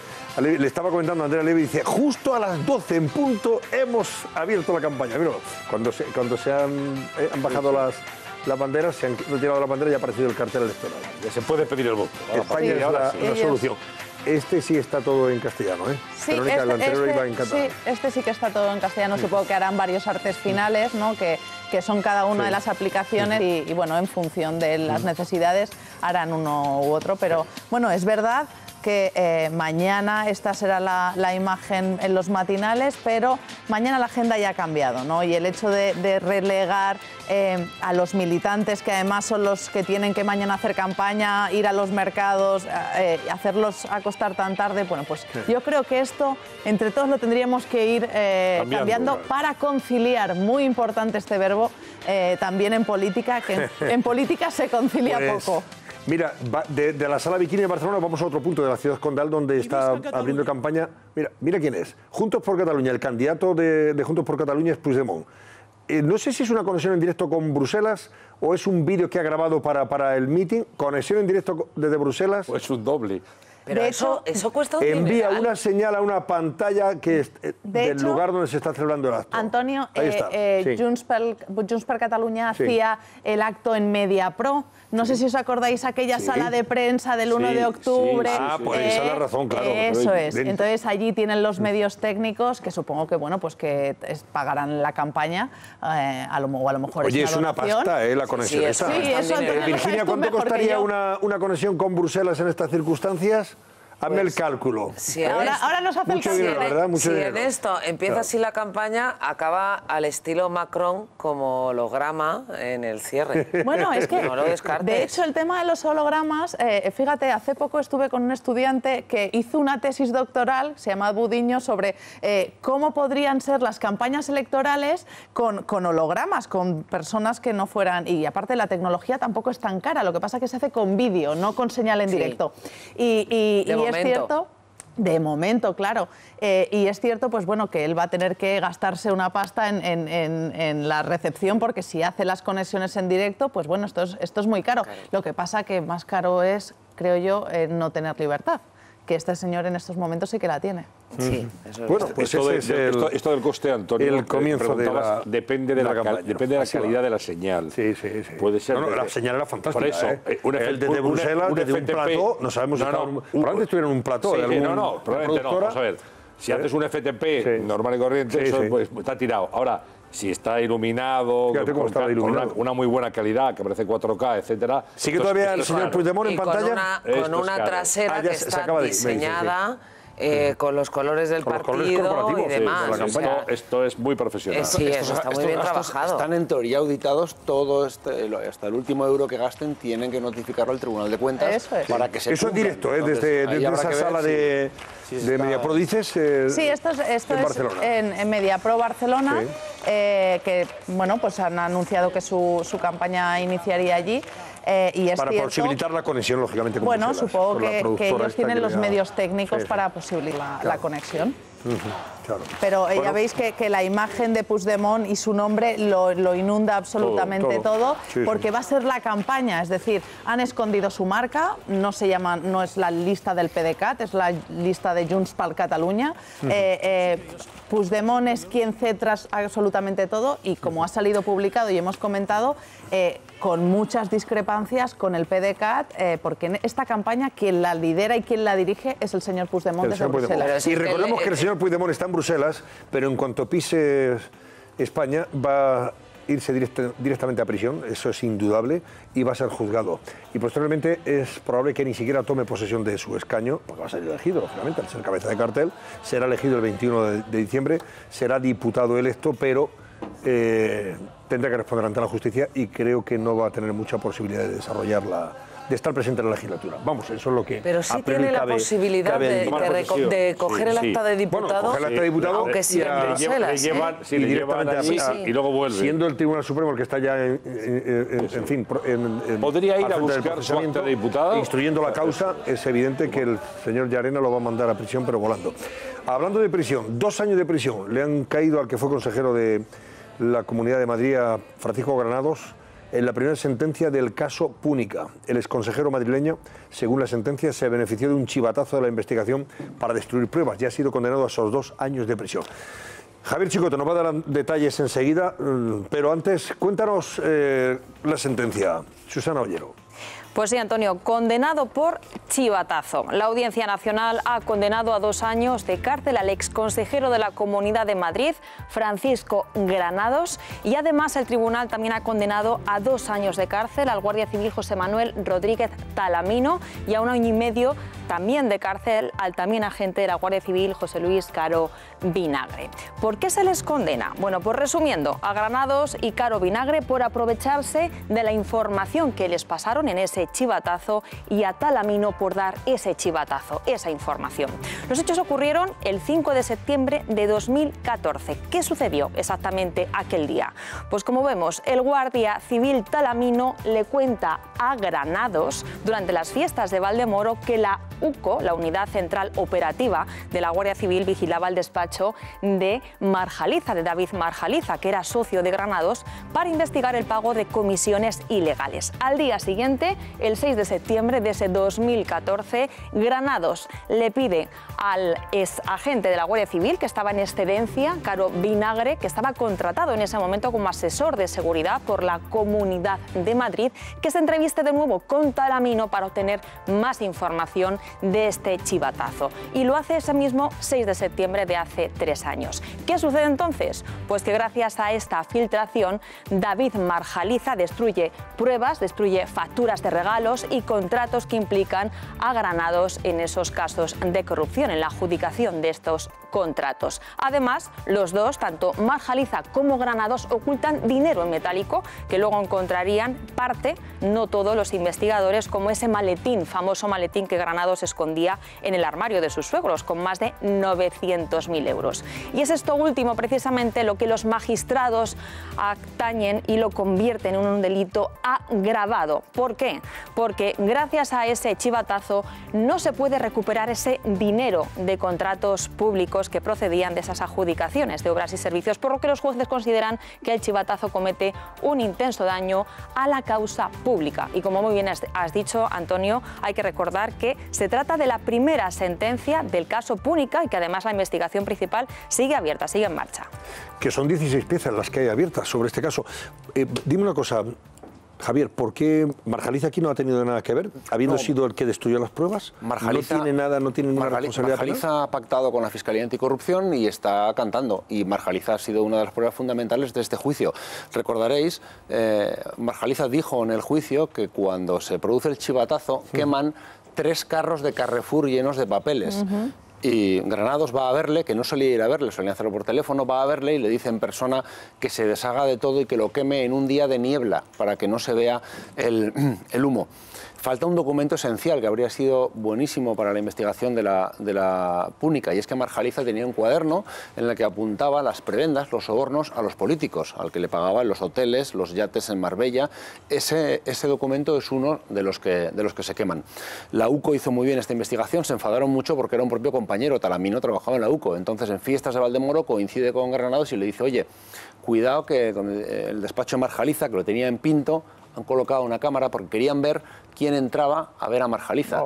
Entonces, a partir de ese momento, no solo destruyen pruebas, sino que dejan de hablar por teléfono. Se hace un daño a la investigación enorme y por eso esos 2 años de cárcel, que desde luego no es mucho. Él ha estado ya en la cárcel, lo que pasa es que ha estado 2 años en prisión preventiva. Granados, 2 años es el máximo, pero a él se le prorrogó por circunstancias especiales y se pasó como 3 años por y pico tanto, en preventiva. En el hipotético caso de que tuviera que ingresar en prisión por esta condena, que la va a recurrir, me imagino. Él la va a recurrir ante el Supremo. Habría ya, digamos, contarían los 2 años y pico de prisión que ha... A ver, su defensa podría aunque no sea porque todo pertenece a la misma causa en su caso. O sea, hay una primera causa, que es la operación Púnica, de la que luego, como es tan sumamente grande, se van sacando piezas separadas pues para intentar racionalizarlo, porque si no es imposible abordarlo todo. Esta es una pieza separada del libro, porque son unos hechos muy concretos y muy identificables. Sus abogados podrían pedir, en el caso... de momento no le pedirían entrar en la cárcel, normalmente, porque esos dos años, además de que haya cumplido, la sentencia no es firme. Él lo que va a hacer es decirle al Tribunal Supremo que se anule toda esta causa, porque esto se descubre el chivatazo porque los pinchazos telefónicos, digo, oye, la UCO, ¿qué es eso de la UCO? Que están investigando, que están vigilando a Marjaliza. ¿Qué pasa? Que el auto en el que el juez Eloy Velasco autorizó los pinchazos telefónicos no recogía el delito de revelación de secretos, porque no estaban investigando revelación de secretos. Entonces, ahí van a ir con la trampa esta de intentar derribar la causa. Yo creo que no les va a valer y que el Tribunal Supremo va a hacer firme la sentencia. Cuando haga firme la sentencia, podría pedir el ingreso en prisión.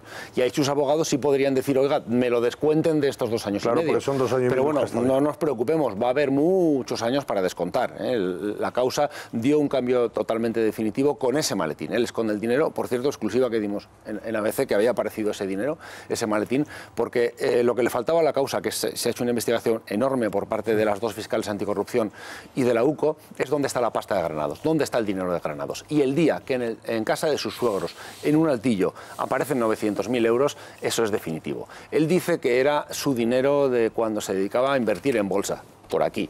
El señor Granados es alcalde desde que tenía poco más de 30 años y a finales de los 90 no se ganó 900.000 euros, que eran 150 millones de pesetas jugando a la bolsa. Eso no se lo cree ni él. Y esos 900.000 euros son los que van a suponer, se va a cimentar la condena alrededor de esos 900.000 euros. Bueno, venga, vamos a hacer una pausa. Enseguida estaremos con Daniel Lacalle y con Carlos Cuesta. Daniel Lacalle nos va a comentar si es posible o no, como dice el lehendakari Urkullu, que en España podría, digamos, implantarse el cuponazo, como dice Rivera, no, el cupo, el concierto económico vasco, en todas las comunidades, de tal forma que todas las comunidades se responsabilizaran fiscalmente de sus ingresos y de sus gastos, recaudaran sus impuestos, los dedicaran para aquello que hace falta y luego tuvieran una parte, lógicamente, para dar al Estado de aquellas competencias que son las que tiene estrictamente el Estado. Y que eso sería magnífico, según Urkullu, porque todo el mundo ganaría. Bueno, ahora le preguntaremos al... Ya han dicho los presidentes autonómicos que no, que eso sería, vamos, la ruina. El propio Albert Rivera dice que, vamos, el cuponazo acabaría con la solidaridad interregional, habría más pobres, más ricos, etc, etc. Pero de eso vamos a hablar con Daniel Lacalle hasta ahora.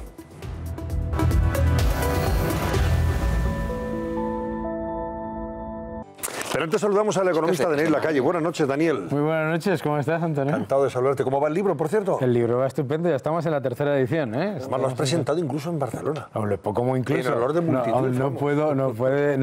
Incluso no, como siempre. Claro, y vamos, en Barcelona, en Las Palmas, en Palma de Mallorca, en Madrid, obviamente, 2 veces, y ahora vamos a Sevilla, Bilbao, Santiago, Valladolid y donde nos inviten. Bueno, ahora también saludaremos a Carlos Cuesta para que nos cuente esos datos del paro, según los cuales hemos observado que el paro sube en octubre en toda España, pero especialmente, en noviembre, pero especialmente en Cataluña. Qué casualidad. Sí, lo malo de los datos del paro ha sido eso, pero aunque es verdad que en cuanto a afiliación, los datos en Cataluña, siendo pobres, no son tan malos como se podrían esperar. Lo que es verdad es que es una pena que tenga el aumento de paro más alto desde 2009, ¿no? Y yo creo que eso pues se nota mucho. Yo he estado, como usted estaba comentando, he estado en Barcelona y hablando con empresarios y me decían que había sido el peor octubre desde 1999 para una empresa con la que yo estoy hablando. Y, hombre, pues es muy triste, ¿no? Claro que es triste. Luego también comentaremos datos, efectivamente, que tienen que ver con el consumo y especialmente con las ventas en el mundo de la restauración. Hasta este modo han calculado que han perdido ventas por valor de 72 millones de euros durante octubre, concretamente. Pero antes, vamos a ver, Daniel, ya sabes que tenemos pendiente un sistema de financiación autonómica que complazca y satisfaga a todos los presidentes. Y Urkullu se ha desmarcado este fin de semana con un artículo, vamos, estos últimos días, con una propuesta, el diario El País creo que lo hemos conocido, diciendo que por qué no hay un concierto económico similar al vasco para todas las comunidades autónomas, de tal forma que todas las comunidades autónomas se responsabilicen de sus ingresos y de sus gastos y también de su recaudación fiscal, o sea, de los impuestos, y que los suban en función de lo que gastan, etc, etc. ¿Y eso sería posible o acabaría con, además de acabar con la caja única, lógicamente, ¿no? ¿Acabaría con la solidaridad entre las regiones? No tendría por qué acabar. O sea, ¿tú crees que sería factible? Él dice que estaría fantástico, garantizaría el estado de bienestar. A ver, hay que hacer un análisis primero de lo que son de lo que es la responsabilidad crediticia, que yo creo que es donde no sé, aquí todo el mundo habla de financiación, que es acceso a deuda, y nadie habla de lo que es la responsabilidad sobre esa deuda. Entonces, yo creo que hay que hacer un análisis, pero yo siempre he sido un defensor de que haya un sistema más similar al cupo vasco para todas las comunidades. ¿Por qué? Porque no podemos tener un sistema en el que constantemente, comunidad tras comunidad, tras comunidad, tras comunidad, todos digan que están infrafinanciados, todas dicen que están infrafinanciadas. Pero nadie sube los impuestos, ¿no? Nadie sube los impuestos. Todas dicen que están infrafinanciadas y a la vez todas dicen que la otra comunidad gasta demasiado, que la otra lo hace mal. Hombre, pues lo que tendremos que hacer primero es reconocer que tenemos un sistema de financiación en el que todas las comunidades lo que tienen que hacer es ser mucho más responsables sobre sus gastos y también, ¿por qué no?, sobre sus ingresos. Pero no sería un problema de solidaridad. ¿Por qué tiene que ser? Es que tenemos un concepto de solidaridad un poco curioso, ¿no? ¿Por qué tiene que ser solidaridad, por ejemplo, financiar con el dinero de todas el resto de las comunidades la administración paralela de una comunidad autónoma? ¿Por qué tiene que tener una comunidad autónoma el triple, 5 veces más de empresas públicas que otra y que todos los demás lo financien? Yo creo que eso es parte de todo ese debate, ¿no? Y en eso pues no estoy... A ver, mi opinión es que lo que tenemos que tener es un sistema en el que no haya una transferencia constante en que los que pagan más siempre sean los mismos y los que reciben más siempre sean los mismos. O sea, Urkullu lo que dice es que todos deberían responsabilizarse, cada comunidad, de sus ingresos, de sus gastos y también de sus impuestos. De recaudar. Mi duda recaudar en como todo esto, ellos hacen y luego pues librar la partida del cupo, en este caso. Que pagas para el Estado por las competencias. Y lo que no se dice, y lo que no se dice, y más importante que es ejército, de todo, política exterior y no sé si alguna más. Bueno. Y es lo que no se dice, y lo más importante de todo es que aquí todo el mundo habla del cupo vasco como si fuera un chollo. Porque ahora las cosas van bien. Nos olvidamos del cupo vasco en las épocas difíciles, que no tienes acceso al fondo de liquidez autonómica, que no tienes acceso a rescate por parte del Estado, etcétera. O sea, que es un sistema que tiene su contrapartida muy importante, que aquí el Estado se ha gastado 250.000 millones en rescatar a las comunidades autónomas, de las cuales el País Vasco no ha recibido ni un duro. Ese sistema a mí me genera muchas dudas. Por ejemplo, el cupo, se ha hablado hace muy poco, lo dijo Ángel de la Fuente, se calcula por arte de magia. ¿Cómo sería el cálculo? Se habla de cálculos políticos y de contraprestaciones políticas. 2. La sostenibilidad del Estado estaría garantizada si el sistema del País Vasco se generalizara. 3. ¿Tendrían que recaudar las comunidades autónomas todos los impuestos y después pagar una parte al Estado? ¿O y también usted se hace cargo de recaudar, por ejemplo, y también aplicar sus propios determinados impuestos y da la cara ante sus ciudadanos por lo que usted les cobra y el Estado cobra a otros y se mantiene la agencia tributaria única? Porque el resultado es que no tenemos que inventar las cosas. Esto ya existe. Lo tienen los alemanes en los Länders, lo tienen los estados en Estados Unidos. Las empresas que están en California pagan unos impuestos federales y pagan unos impuestos que son en California, y lo mismo ocurre en los Länders alemanes, por supuesto, como ocurre con el impuesto. Tienes empresas que están... ya existe en España. Claro. Sucesiones... Bueno, no existe del todo. Son cedidos, Son cedidos. Ser cedidos. Las comunidades tienen su pequeño margen para recaudar impuestos propios. Pero eso es lo primero. Lo segundo que decías tú es si el Estado es financiable. Por supuesto que lo es, claro. Lo primero que te encontrarías, sobre todo, es que aflora las administraciones paralelas. Y los ciudadanos inmediatamente van a saber que, no es que me esté robando, que me esté quitando, o que estos sean muy poco solidarios o no sé qué. No, lo que ocurre es que mi comunidad autónoma o mi gobierno se está gastando el 30% del dinero en una televisión, por ejemplo. En cajas mágicas. En cajas mágicas, o lo que sea, efectivamente. Pero por lo menos que tú sepas, que tú no puedas... Estemos constantemente con este tema de, no, porque es que los andaluces dicen que es que los que son insolidarios son los madrileños, los valencianos dicen que es que ellos están aquí todo el mundo está infrafinanciado, no sé ya. Ya, lo que pasa es que en este caso, Daniel, en el País Vasco no hay reparto de cestas de impuestos. El gobierno vasco los cobra todos y paga el Estado. No, eso no es cierto. Sé que el gobierno vasco... El IRPF, ¿quién lo gestiona? Las haciendas locales, no el gobierno, las diputaciones. Que no los cobra a todos, que el impuesto de sociedades no lo cobra. Bueno, sociedades no, pero el IRPF sí. Hombre, pues solamente. Las sociedades es importante. Ese es el que dejas al Estado, sociedades. Brevemente, ¿tú estás de acuerdo con esta propuesta de Urkullu y que más o menos, oye, atiende y defiende Daniel Lacalle? Aquí Daniel y yo no estoy muy de acuerdo. Ya me imaginaba, por eso te lo preguntaba. En esencia de lo que le está diciendo yo entiendo perfectamente el mensaje, pero yo lanzaría una pregunta. ¿Qué nos garantiza que en caso de que la administración fuese exclusivamente suya, no fuesen a generar sus estructuras, estas que nos generan tanto gasto? Es decir, hay una cosa que es verdad. En el momento en el que tú seas el que recaudas y tú seas el que gastas, a la única persona a la que puedes culpar de que no haya un buen sistema sanitario es a ese. Ya lo tienes a ese gobierno, claro, a ese gobierno, que es el responsable. Ahora, hasta que eso fuese más o menos evolucionando hacia que gestionasen bien esos recursos, pasaría mucho tiempo en el que el sistema sanitario tendría problemas, el sistema educativo tendría problemas, los servicios sociales tendrían problemas.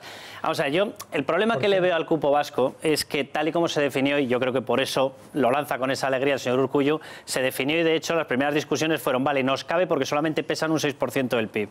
Y si pesasen un 18, un 19%, que era lo que pesaba Cataluña, y había pánico a que Cataluña hubiese tenido ese sistema. No, porque se le ofreció, lo que pasa, y lo sabe. Prefirió la educación.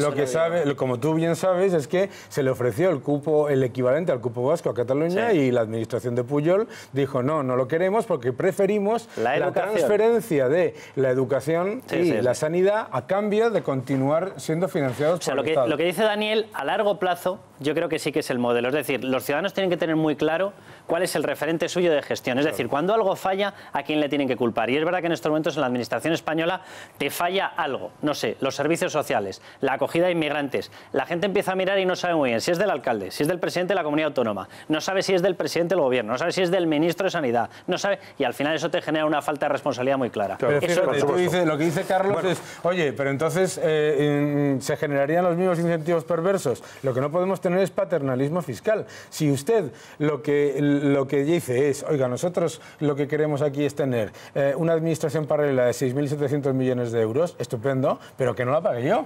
Ya, pero fíjate, Albert Rivera ha dicho que este planteamiento de Urkullu, lo que él llama el cuponazo, es inasumible e inaceptable. ¿Por qué es inasumible? Y significaría la desaparición de la Hacienda Común Española, que eso no es la desaparición de la solidaridad y del Estado Claro, Pero a ver, si lo rompes en 17 acciones, es que claro, no es lo mismo que haya listas de impuestos repartidas, que ese es un modelo, a que digan 17 agencias autonómicas y cada una de ellas después paga al Estado. Pero vamos a ver, no es lo mismo, depende de cómo se verdad, articule alguien, por favor, vamos a ver, ¿alguien de verdad ve falta de solidaridad en Alemania?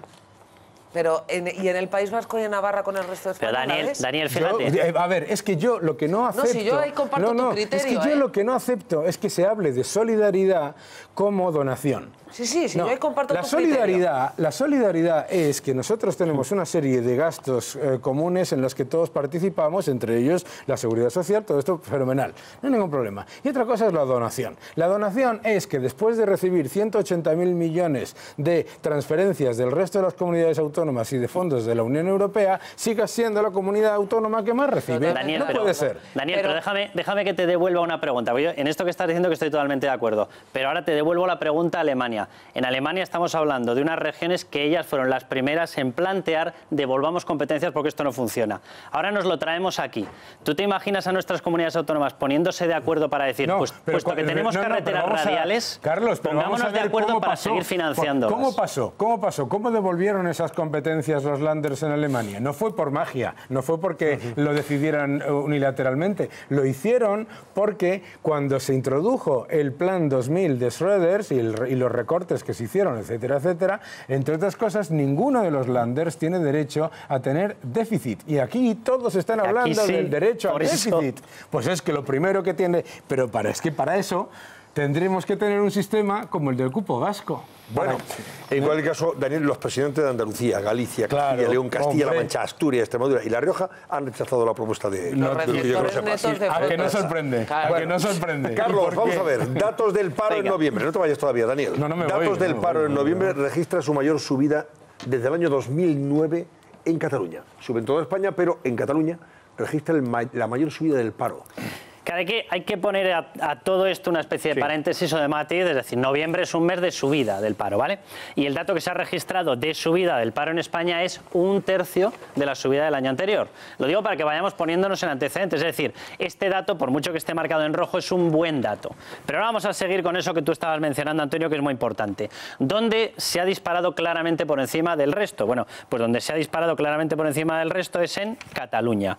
Nada más y nada menos que con la mayor subida en 8 años, que lo mencionaba hace un momentín Daniel Lacalle. 7.400 personas. Si nos vamos al noviembre de 2016, oye, estábamos en una fase de la recuperación o de la salida de la crisis que tendría que haber sido más prematura que la actual. Bueno, pues sin embargo creció en 4.573 personas, es decir, no tiene ninguna lógica. Lo normal hubiese sido que de este dato se hubiese ido a menos y en vez de ir a menos hemos ido a más. Pero atención a la siguiente comparación, que todavía es más llamativa.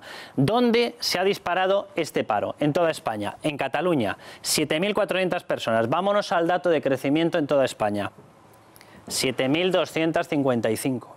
Es decir, el dato de subida se corresponde en exclusiva a la evolución del paro en Cataluña. ¿Qué es lo único que hace en Cataluña en estos momentos el comportamiento del paro distinto? O por lo menos por pura deducción. ¿Qué puede hacerlo distinto al comportamiento del paro en el resto de comunidades autónomas? Solamente hay un factor. Solamente hay un factor determinante, decisivo, diferencial.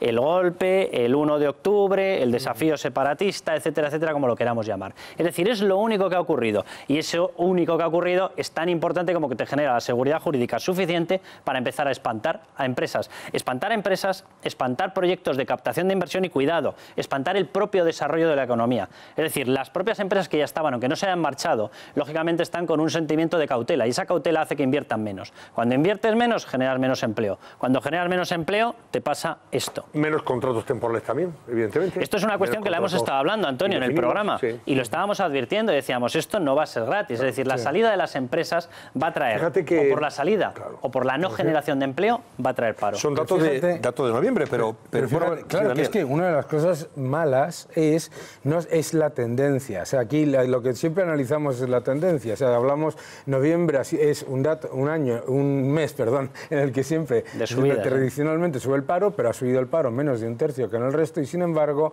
en Cataluña te encuentras que tras un muy mal octubre, que es lo que nos olvidamos, el peor octubre también en 8 años, resulta que te encuentras también un muy mal noviembre, y yo creo que ese es el problema. O sea, el problema es que se enquiste la situación y que pase de ser una decisión de congelar decisiones de contratación, congelar decisiones de inversión, a que se convierta en algo perenne. Yo espero que eso revierta rápidamente. Además, esto puede ser consecuencia, Carlos, entre otras cosas, del golpe recibido por el propio sector de la restauración, que admite el sector de la restauración lleva su peaje. Cerca de 72 millones de euros, ¿no? Para que nos hagamos una idea de qué es lo que está ocurriendo y en qué circunstancias ha pasado esto que estábamos viendo.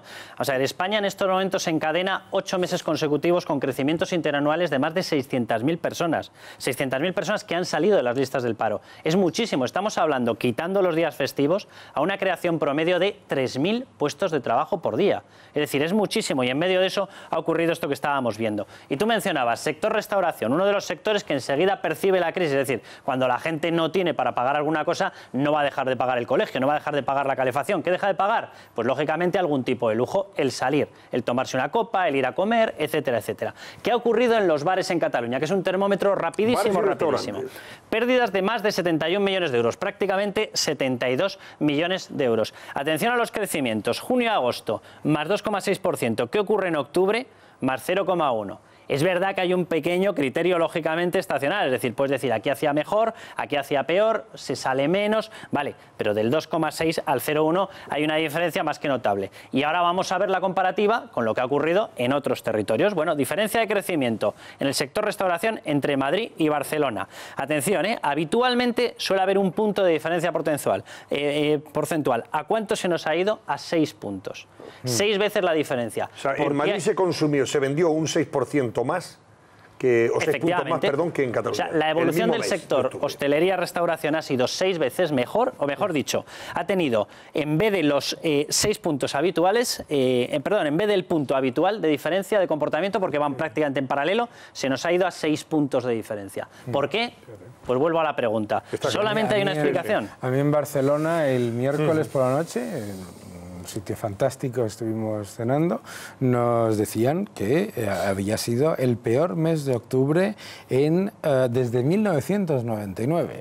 Es un restaurante tradicional bien conocido. ¿Desde 1999? Desde 1999, el peor mes de octubre que habían encontrado. Un restaurante maravilloso, al que por supuesto, bueno, como todos los restaurantes de Barcelona, o casi todos, que hay que ir, pero que históricamente tenías que pedir mesa, pues a lo mejor con un mes o con 15 días de antelación, por lo menos un mes. Yo recuerdo la época en la que ahí... Y eso es un problema, porque claro, no puedes decir,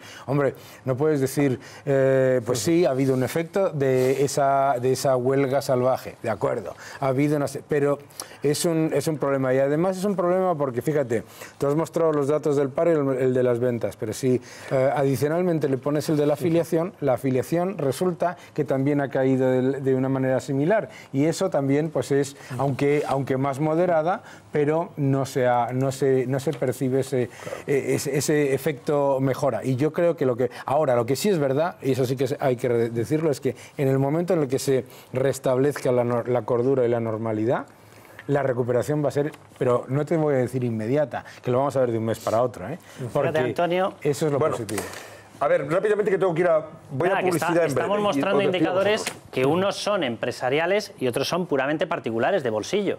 Es decir, lógicamente la creación de empleo no te lo hace el particular, te lo hace una empresa. Pero aquí estamos yendo ya al sentimiento puro del ciudadano, de a pie. Hay otro indicador que ha salido y también tiene una diferencia notable entre cómo está evolucionando entre Madrid y cómo está evolucionando en Cataluña, que es el precio al que se están cerrando las operaciones de compraventa de vivienda.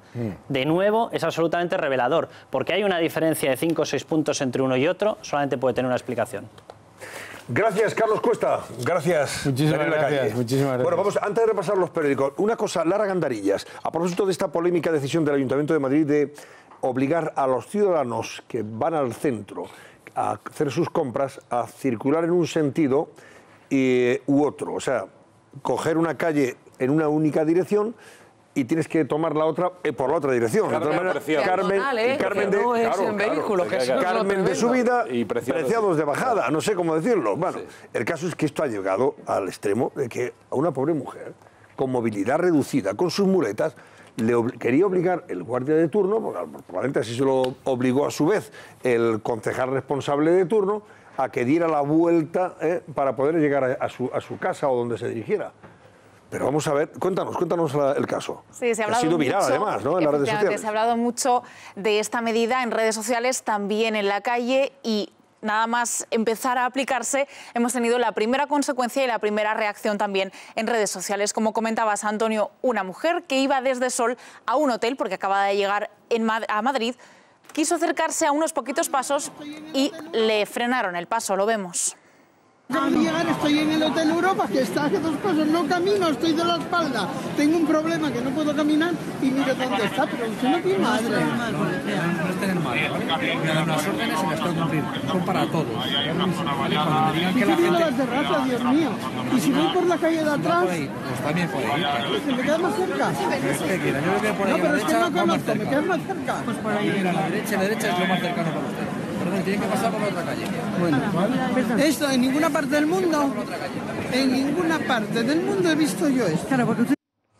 Comentaba la señora que en ninguna parte del mundo lo había visto ella, y hoy la alcaldesa de Madrid, Manuela Carmena, la ha contestado en un acto de presentación de las fiestas de Navidad del Ayuntamiento. Nosotros no pretendemos que las personas vayan exclusivamente en una dirección de una manera genérica, ni muchísimo menos, ¿no?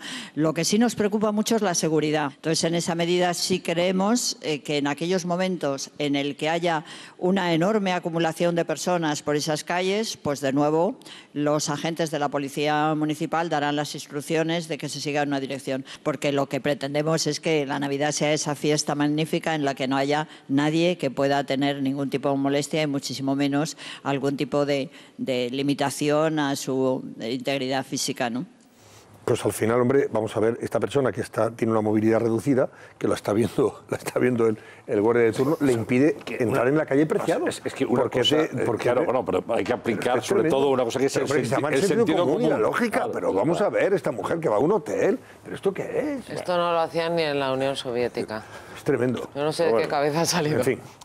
Esto es de verdad Kim Jong-un habría soñado... Todavía no lo han hecho en Corea del Norte, un sistema Estamos dando ideas. Cuadriculado y tal. Pero es que lo que ocurre es que lo que está pasando en la calle es todo lo contrario a lo que ha dicho Manuela Carmena en esta intervención. O sea, está generando el caos que quiere paliar, que no tiene ni pies ni cabeza.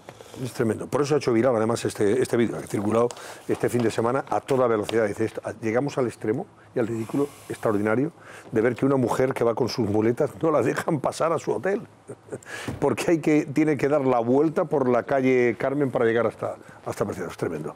Antonio San José, gracias. Buenas noches. Muy buenas noches. Adiós. Y saludos cordiales. Y saludos cordiales. Adiós, Ana Samboal, Verónica Fumanal y Javier Chicote. Gracias. Ustedes no se vayan. Tengo los periódicos, las portadas. Enseguida, si quieren saber lo que pueden leer en estas próximas horas, no se pierdan las noticias que publican en portada los diarios de difusión nacional. Y también más cosas que les vamos a mostrar enseguida. Hasta ahora mismo. No se vayan todavía.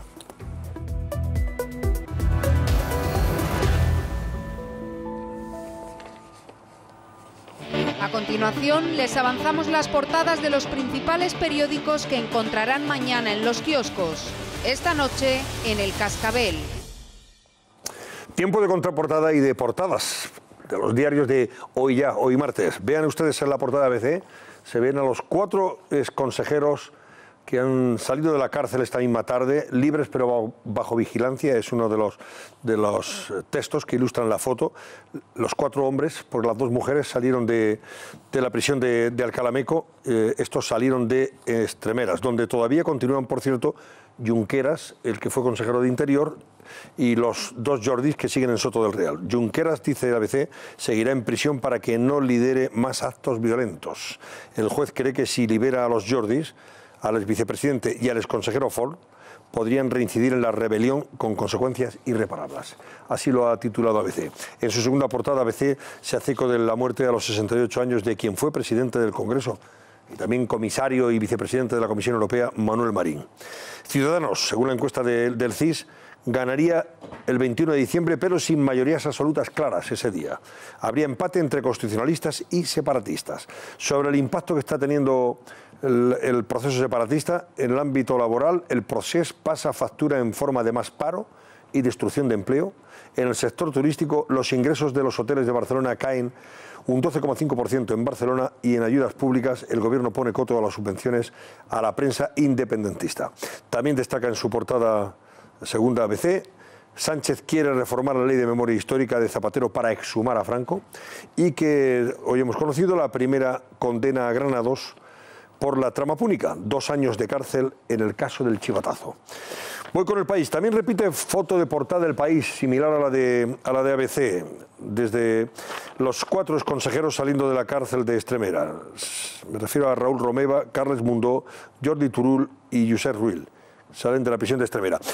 También cuenta en su portada como titular principal: la campaña catalana se abre con Ciudadanos por delante, en relación con ese sondeo que hemos conocido hoy del CIS. El juez mantiene en prisión a Junqueras, Forn y los Jordis y libera a los otros 6 exconsejeros bajo fianza de 100.000 euros cada uno.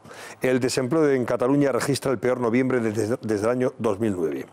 También dice sobre la propuesta de Urkullu que Baleares y el PSC apoyan la propuesta de Urkullu de ir hacia el modelo vasco, el llamado cupo vasco. La Unión Europea y el Reino Unido acercan posturas sobre el Brexit. El escollo es ahora lograr un pacto sobre la frontera irlandesa. Y el Eurogrupo elige presidente a un ministro portugués crítico con la austeridad. Ese es otro de los titulares de portada del País. Voy con El Mundo, que también repite portada: los 4 consejeros saliendo de la cárcel. Junqueras, mientras tanto, seguirá en prisión para evitar otra explosión violenta, dice El Mundo. Sin embargo, el titular destacado del Mundo es que Arrimadas es la más votada y el independentismo se estanca en relación con este inicio de campaña y el sondeo del CIS. Ciudadanos arrebataría al PP el 47,6% de sus votantes y sería la fuerza política con mayor respaldo de los abstencionistas. Los soberanistas no sumarían mayoría absoluta ni en votos ni en escaños, mientras que el partido de Colau, Podemos, se desinflaría. Solo el 10,8% de los catalanes cita la aplicación del artículo 155 como uno de los principales problemas de la autonomía. Más titulares de la portada del Mundo: el Gobierno se endeudará en 16.000 millones para pagar las pensiones. Y también dice que Messi, el jugador del Barça, cobrará un 70% más que Cristiano tras su nuevo supercontrato. Exigió una prima de fichaje de 100 millones de euros para recuperar lo que pagó Hacienda. Ganará 14 millones más que el portugués y dilató la firma por la crisis catalana. La Razón, titular de La Razón: del proceso al cambio. Arranca la campaña de las elecciones catalanas. Ciudadanos sería la fuerza más votada según el CIS y los soberanistas perderían la mayoría en el Parlamento. El 21 de diciembre del expresidente Pujol: todos los males vienen de España, dice Pujol. Y Junqueras seguirá en prisión y la extradición de Puigdemont se decidirá una semana antes de votar. Otro de los titulares. También comenta La Razón que el paro en Cataluña marca su peor noviembre desde la crisis. Expansión. El periódico económico Expansión lleva a portada declaraciones de Iceta. Cataluña necesita un consejero delegado. El candidato socialista dice que los inversores piden evitar huelgas y seguir en Europa. También subraya en su portada de Expansión que Fomento exige 200 millones de euros a las constructoras por las radiales quebradas. Voy con El Economista. Comenta en portada que el pinchazo del gran comercio enturbia la campaña navideña. Las ventas cayeron casi el 5% durante octubre, el mayor descenso en 4 años. Y por último, 5 días, Santander ofrece prejubilaciones a los 50 años con el 80% del sueldo. El banco ultima un acuerdo con los sindicatos para la salida de 1.200 empleados tras unir sus servicios centrales con los del Popular. Los trabajadores que se vayan cobrarán más de 300.000 euros de media. SACIR busca el desbloqueo en Italia de su mayor contrato, recurrido por Salini y Centeno, Mario Centeno, presidente del Eurogrupo con el apoyo de España. Se trata del portugués que hasta ahora ha sido ministro de Finanzas de Portugal. Y la portada, lógicamente, de la página web de COPE, por si quieren entrar ahora mismo y ver sus noticias más interesantes. Por un lado, el sondeo del CIS, Ciudadanos ganaría en votos, pero empataría en escaños con Esquerra Republicana de Cataluña para el 21 de diciembre, y por otros 6 exconsejeros catalanes salen de prisión tras pagar sus fianzas. ¿Y hoy qué será noticia? Susana Ollero, buenas noches, adelante. Buenas noches, pues hoy martes 5 de diciembre vamos con esa agenda de lo que va a ser noticia. Y comenzamos en Londres, donde la primera ministra británica, Theresa May, se va a reunir con nuestro presidente del gobierno, Mariano Rajoy.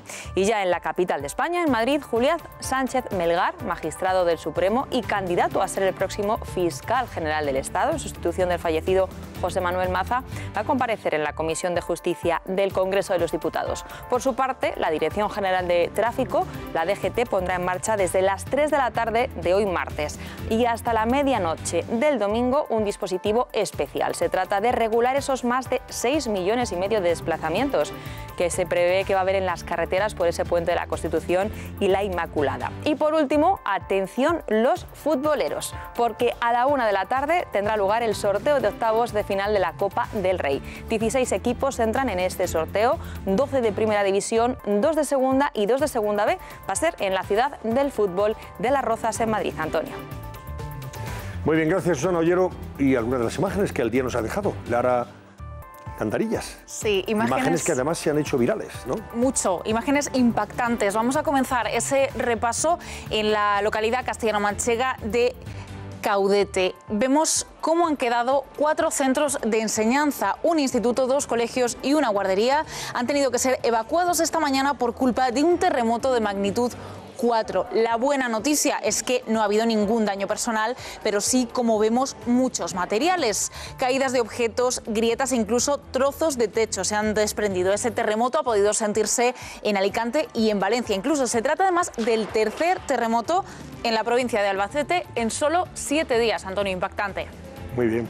¿Algo más, Lara, antes de concluir? Sí, vamos a hablar, si estamos hablando de imágenes insólitas, de otra que lo es también, al menos en esta época del año. Vean. Así estaba devorando el fuego la Torre La Ribera, en Huesca. Las causas todavía de ese fuego se están investigando, pero parece que podría haber sido provocado. Y decimos que son imágenes insólitas porque, aunque estamos en invierno, no ha llovido y es por eso que se está produciendo este fuego, y además esa escasa humedad y también el viento han contribuido de manera muy importante a que se propague ese fuego que ya se ha llevado 50 hectáreas. El barómetro, vamos a cerrarlo esta noche. Lo cerramos ahora mismo, sí, esa pregunta que llevamos haciendo toda la noche a nuestra audiencia, si creían después de la decisión del juez Llarena que Oriol Junqueras tendría que haber sido también excarcelado. ¿Qué han dicho nuestros espectadores? En un 23,1% de los casos que no, que sí debería haber sido excarcelado también, mientras que la mayoría, un 76,9%, nos dicen que no, que está bien en la cárcel. Gracias, Lara, y a ustedes también gracias por la atención que nos han prestado. Nos reencontramos a eso de las 10 aproximadamente aquí en 13, hoy ya martes 5 de diciembre. Que pasen buena noche, gracias.